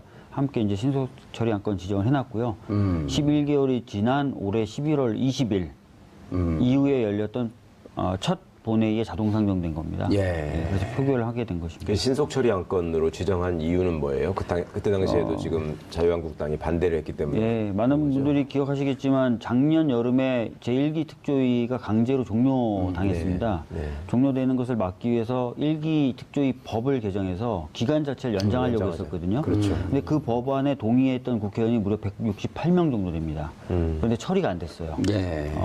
그러니까 그 당시에 여당이었던 새누리당이 반대했기 때문이죠. 이것도 180명이 됐으면 가능했었던 건가요, 당시에? 예. 근데 그게 안 12명 됐던 부족했네요. 거죠. 예. 그래서 이 부분을 해결하기 위해서 어떤 방법이 있을까? 또 저렇게 반대하면은 결국 본회의에도 못 올라가니 어떻게 하면 좋을까 하다가 신속처리안건 지정 방식을 쓰자라고 해가지고 한 3개월에서 4개월 정도 준비를 해서 환노위에서 이제 신속처리안건 지정을 했고 이번에 통과되게 된 겁니다. 환노위에서는 그 자유한국당은 반대를 안 했었나 보죠? 환노위가 굉장히 좀 특이한 의원 구성을 갖고 있는데요. 아, 작년에 이 법을 통과시키 신속처리안건을 만들 땐 자유한국당이 아니었었는데 그때는 새누리당이었죠. 예. 예, 분당되기 전이었으니까. 예, 예. 작년에 이제 이 법을 할 때 환노위는 되게 특이한 상황이었는데 일단 위원장이 더불어민주당 홍영표 의원이었습니다. 예. 그러니까 위원장이 만약에 새누리당이었다면 안 됐죠. 안건 자체로 올리질 않았겠죠. 그러니까 위원장이 일단 우리 당이어야 예. 되고요. 그다음에 의원 구성에서 5분의 3, 즉 60%가 당시 야당, 새누리당이 아닌 당이어야 됐었습니다. 예. 그래서 몇 위원회가 안 됐는데요. 그 중에 하나가 환노위여서 환노위에서 지정해가지고. 환노위는 5분의 3이 야당이었나요? 예, 맞습니다. 오호. 정의당, 그다음에 국민의당 저희가 합치면 5분의 3이 됐었습니다. 예. 아주 이게 그리고 또 환노위 산하의 법안이었고. 그러니까 원래는 다 아시겠지만 세월호 특별법은 농해수위법입니다. 농해수위 법안이고요. 예, 농해수위는 아시다시피 위원장이 새누리당입니다. 그다음에 5분의 3이 안 됩니다. 예. 그래서 이제 이 부분을 어떻게 처리할까 고민하다가 가습기 살균제 피해 사건도 진상규명이 작년에 안 됐어요. 안 됐죠. 국정조사 특위가 가동이 됐지만 충분하게 조사 못하고 종료가 됐습니다. 그래서 그러면 가습기 살균제 사건은 또 환노위에 있으니까. 4대야. 이거 얘기할 때 그 불량식품 이런 것도 있었잖아요. 불량식품도 그렇게 걱정하는 사람이 그 유아들이 가습기 살균제 때문에 많이 사망을 하지 그렇죠. 않았습니까? 그러니까 정작 이 문제에 대해서는 당시에 정부기관이라면 이제 식약청이 책임을 져야 되는 문제가 있었잖아요. 그 성분에 대해서 제대로 검사도 안 하고 관리 감독을 하지 않았다라는 점이 제기가 되니까. 그러니까 국민의 생명이 이렇게 어이없이 쓰러지는 경우에 대해서는 아무런 책임감을 못 느끼고 이거를 그냥 방해하고 막는 데만 급급한 거예요. 아니 근데 이제 이게 제가 보기에는 그때 당시 정부가 문제가 있지만 네. 지금 자유한국당에 내가 좀 머리를 좀 쓰면 자 지금 이거 니네가 제대로 조사해라 빨리 조사하면 터면 니네 무능한 정부 아니냐고 정부를 비판한 건수가 생긴 거 아니에요? 그리고 이거 하자고 그렇게 해놓고 말입니다. 예? 그리고 정윤석 의원 얘기처럼 조사가 다 돼서 더 이상 할 게 없었다면 예. 이걸 하고 나서 나중에 진짜로 나온 게 없지 않냐, 예산 낭비하지 않았냐라고 얼마든지 야당이 따질 수 있는 건데. 지금 해라 그래 한번 해보고 너네 정부가 제대로 하는지 한번 좀 보자 예. 이러고 찬성을 하고 밀어줘야 될 거 아니에요. 글쎄 말입니다. 그리고 하물며 또 본인들 입장에서도 모순인 것이 방금 봉도사님 언급하셨지만 무슨 그 유골 수습한 거 제대로 알리지 않았다라는 것 때문에 당대표라는 직무유기고 분이 뭐 탄핵이고 정권을 내놔야 돼서 뭐 심각한 상황이다라고까지 얘기를 했었거든요. 그렇게 진상규명을 걱정하는 사람들이 이 법안에 대해서 이렇게 끝까지 네. 또 합의해서 다 할 것처럼 해놓고 또 막판에 빠진 거 아닙니까? 맞습니다. 진행 토론 과정은 어떻게 됐나요? 토론 과정 아까 보니까 그 세월호 가족들이 다 지켜보고 있었던 것 세월호 같은데요. 가족분들뿐만 아니라 가습기 피해 가습기, 가족분들도 예. 오셨고요. 그래서 한 110명 정도 지켜보셨고. 그러니까 피해자들이 국가의 무능함 혹은 국가가 제대로 관리하지 않음으로 인해서 피해받은 대표적 사건 두 분들이 만나게 된 것도 아주 극적이에요 보니까. 네, 맞습니다. 예. 그래서 지켜보시는 가운데 이제 정유섭 자유한국당 의원은 이제 반대 토론을 했었고 윤소아 정의당 의원은 나와서 이제 찬성 예. 토론을 하게 됐죠. 예. 윤소아 정의당 의원은 그 정유섭 의원은 야단 안 치던가요? 처음에 이제 뭐 정확한 단어는 기억이 안 나는데 약간 기가 막힌다. 뭐 어떻게 저런 얘기를 할 수 그분이 있냐. 법적 용어는 잘 몰라요 윤소아 의원이. 뭐 정감 있는 말로 네, 정답 예. 토속 언어로. 네. 어. 비판을 해주셨어요. 예. 그래도 그 국민의당은 다 찬성을 했죠. 네, 국민의당은 당론으로 찬성하는 것이 이제 의결이 돼서 의결됐고. 당론으로 표결에 찬성을 해줬고요. 모철 만철수 대표가 예. 제대로 그래서 정치단 정치했네요. 오늘 회의를 하면서 이번 사회적 참사법 통과는 국민의당 덕분이다 이렇게 또 말씀하셨죠. 안철수 대표가. 예. 항상 그 국민의당 덕분이라는 말씀을. 예. 알겠습니다. 근데 이제 이렇게 되면 아까 말씀하다가 잠깐 다른 주제로 왔는데 특별조사위원회 세월호 참사 진상규명 소위원회 이제 이른바 이게 이기 특조위 성격이 되는 거죠? 네, 세월호 그 얘기를 관련돼서는 먼저 좀 이기 특조위가 말씀하시죠. 되는 예. 거고요. 이제 가습기 살균제 경우에는 최초로 독립되고 중립적인 조사기구가 만들어진 셈입니다. 그 9명의 위원이 그 구성이 여야 각 4명씩 국회의장 1명 추천 네, 네. 이렇게 해갖고 이제 9명이 되는데 네. 9명이 야당에서 추천하게 되면 야당에서 4명 다 자유한국당에서 추천을 못하네요, 이제. 네, 자유한국당이 3명, 국민의당이 1명 추천하게 돼 있습니다. 그러면은 일단 전체 구성은 6대 3쯤 되는 거네요. 예, 그래서 사실은 약간의 원안과 달라졌지만 저희들이 수용했던 이유가 원안은 이제 당시 새누리당 3명, 국민의당과 더불어민주당이 합쳐서 6명인 구조였거든요. 예. 근데 결과적으로 약간 구도는 바뀌었지만 비슷한 또 구도가 되기 국회의장 때문에 추천 한 명이 됐으니. 예, 뭐 국회의장이 꼭 저희 당 편을 들 거라고 생각은 안 하지만 네. 또 그분이 또 그렇게 몰상식하지 않게 아니, 중립적인 인사만 들어가도 돼요, 여기는. 인사로 예. 하실 거기 때문에 뭐 저희가 수용을 한 것입니다. 알겠습니다. 그럼 세월호 참사 진상규명 소위원회 요 내용이 어떻게 되죠? 뭐 아시다시피 이제 세월호 같은 경우에는 이제 진상규명 작업을 하는 겁니다. 예. 일기 특조위가 했던 작업도 물려받게 되고요. 지금 선체조사위원회가 가동되고 있거든요. 예. 선체조사위원회가 했던 내용도 받아안게 되고 또 독자적인 조사도 하게 되고 해서 조사를 하면 되는 거고요. 가습기의 경우에는 뭐 완전히 이제 새로 조사하는 거니까 조사를 예. 하게 됩니다. 알겠습니다. 그 최 변호사님, 네. 일기 조사 때 저희가 이제 그 많은 가족들도 그렇고 당시 야당에서 네. 특조위를 구성하면서 결국은 수사권, 기소권이 없으면은 수사가 제대로 안 된다. 네. 그러니까 이제 그때 당시 새누리당에서 뭐라고 한댔냐면 수사권, 기소권 하고 그러게 되면 다 압수수색하고 그럴 거 아니냐. 그리고 청와대도 압수수색 들어가려고 대통령 네, 네. 조사하려고 그런 거 아니냐. 그럴 때 또 이제 그 박주민 의원이나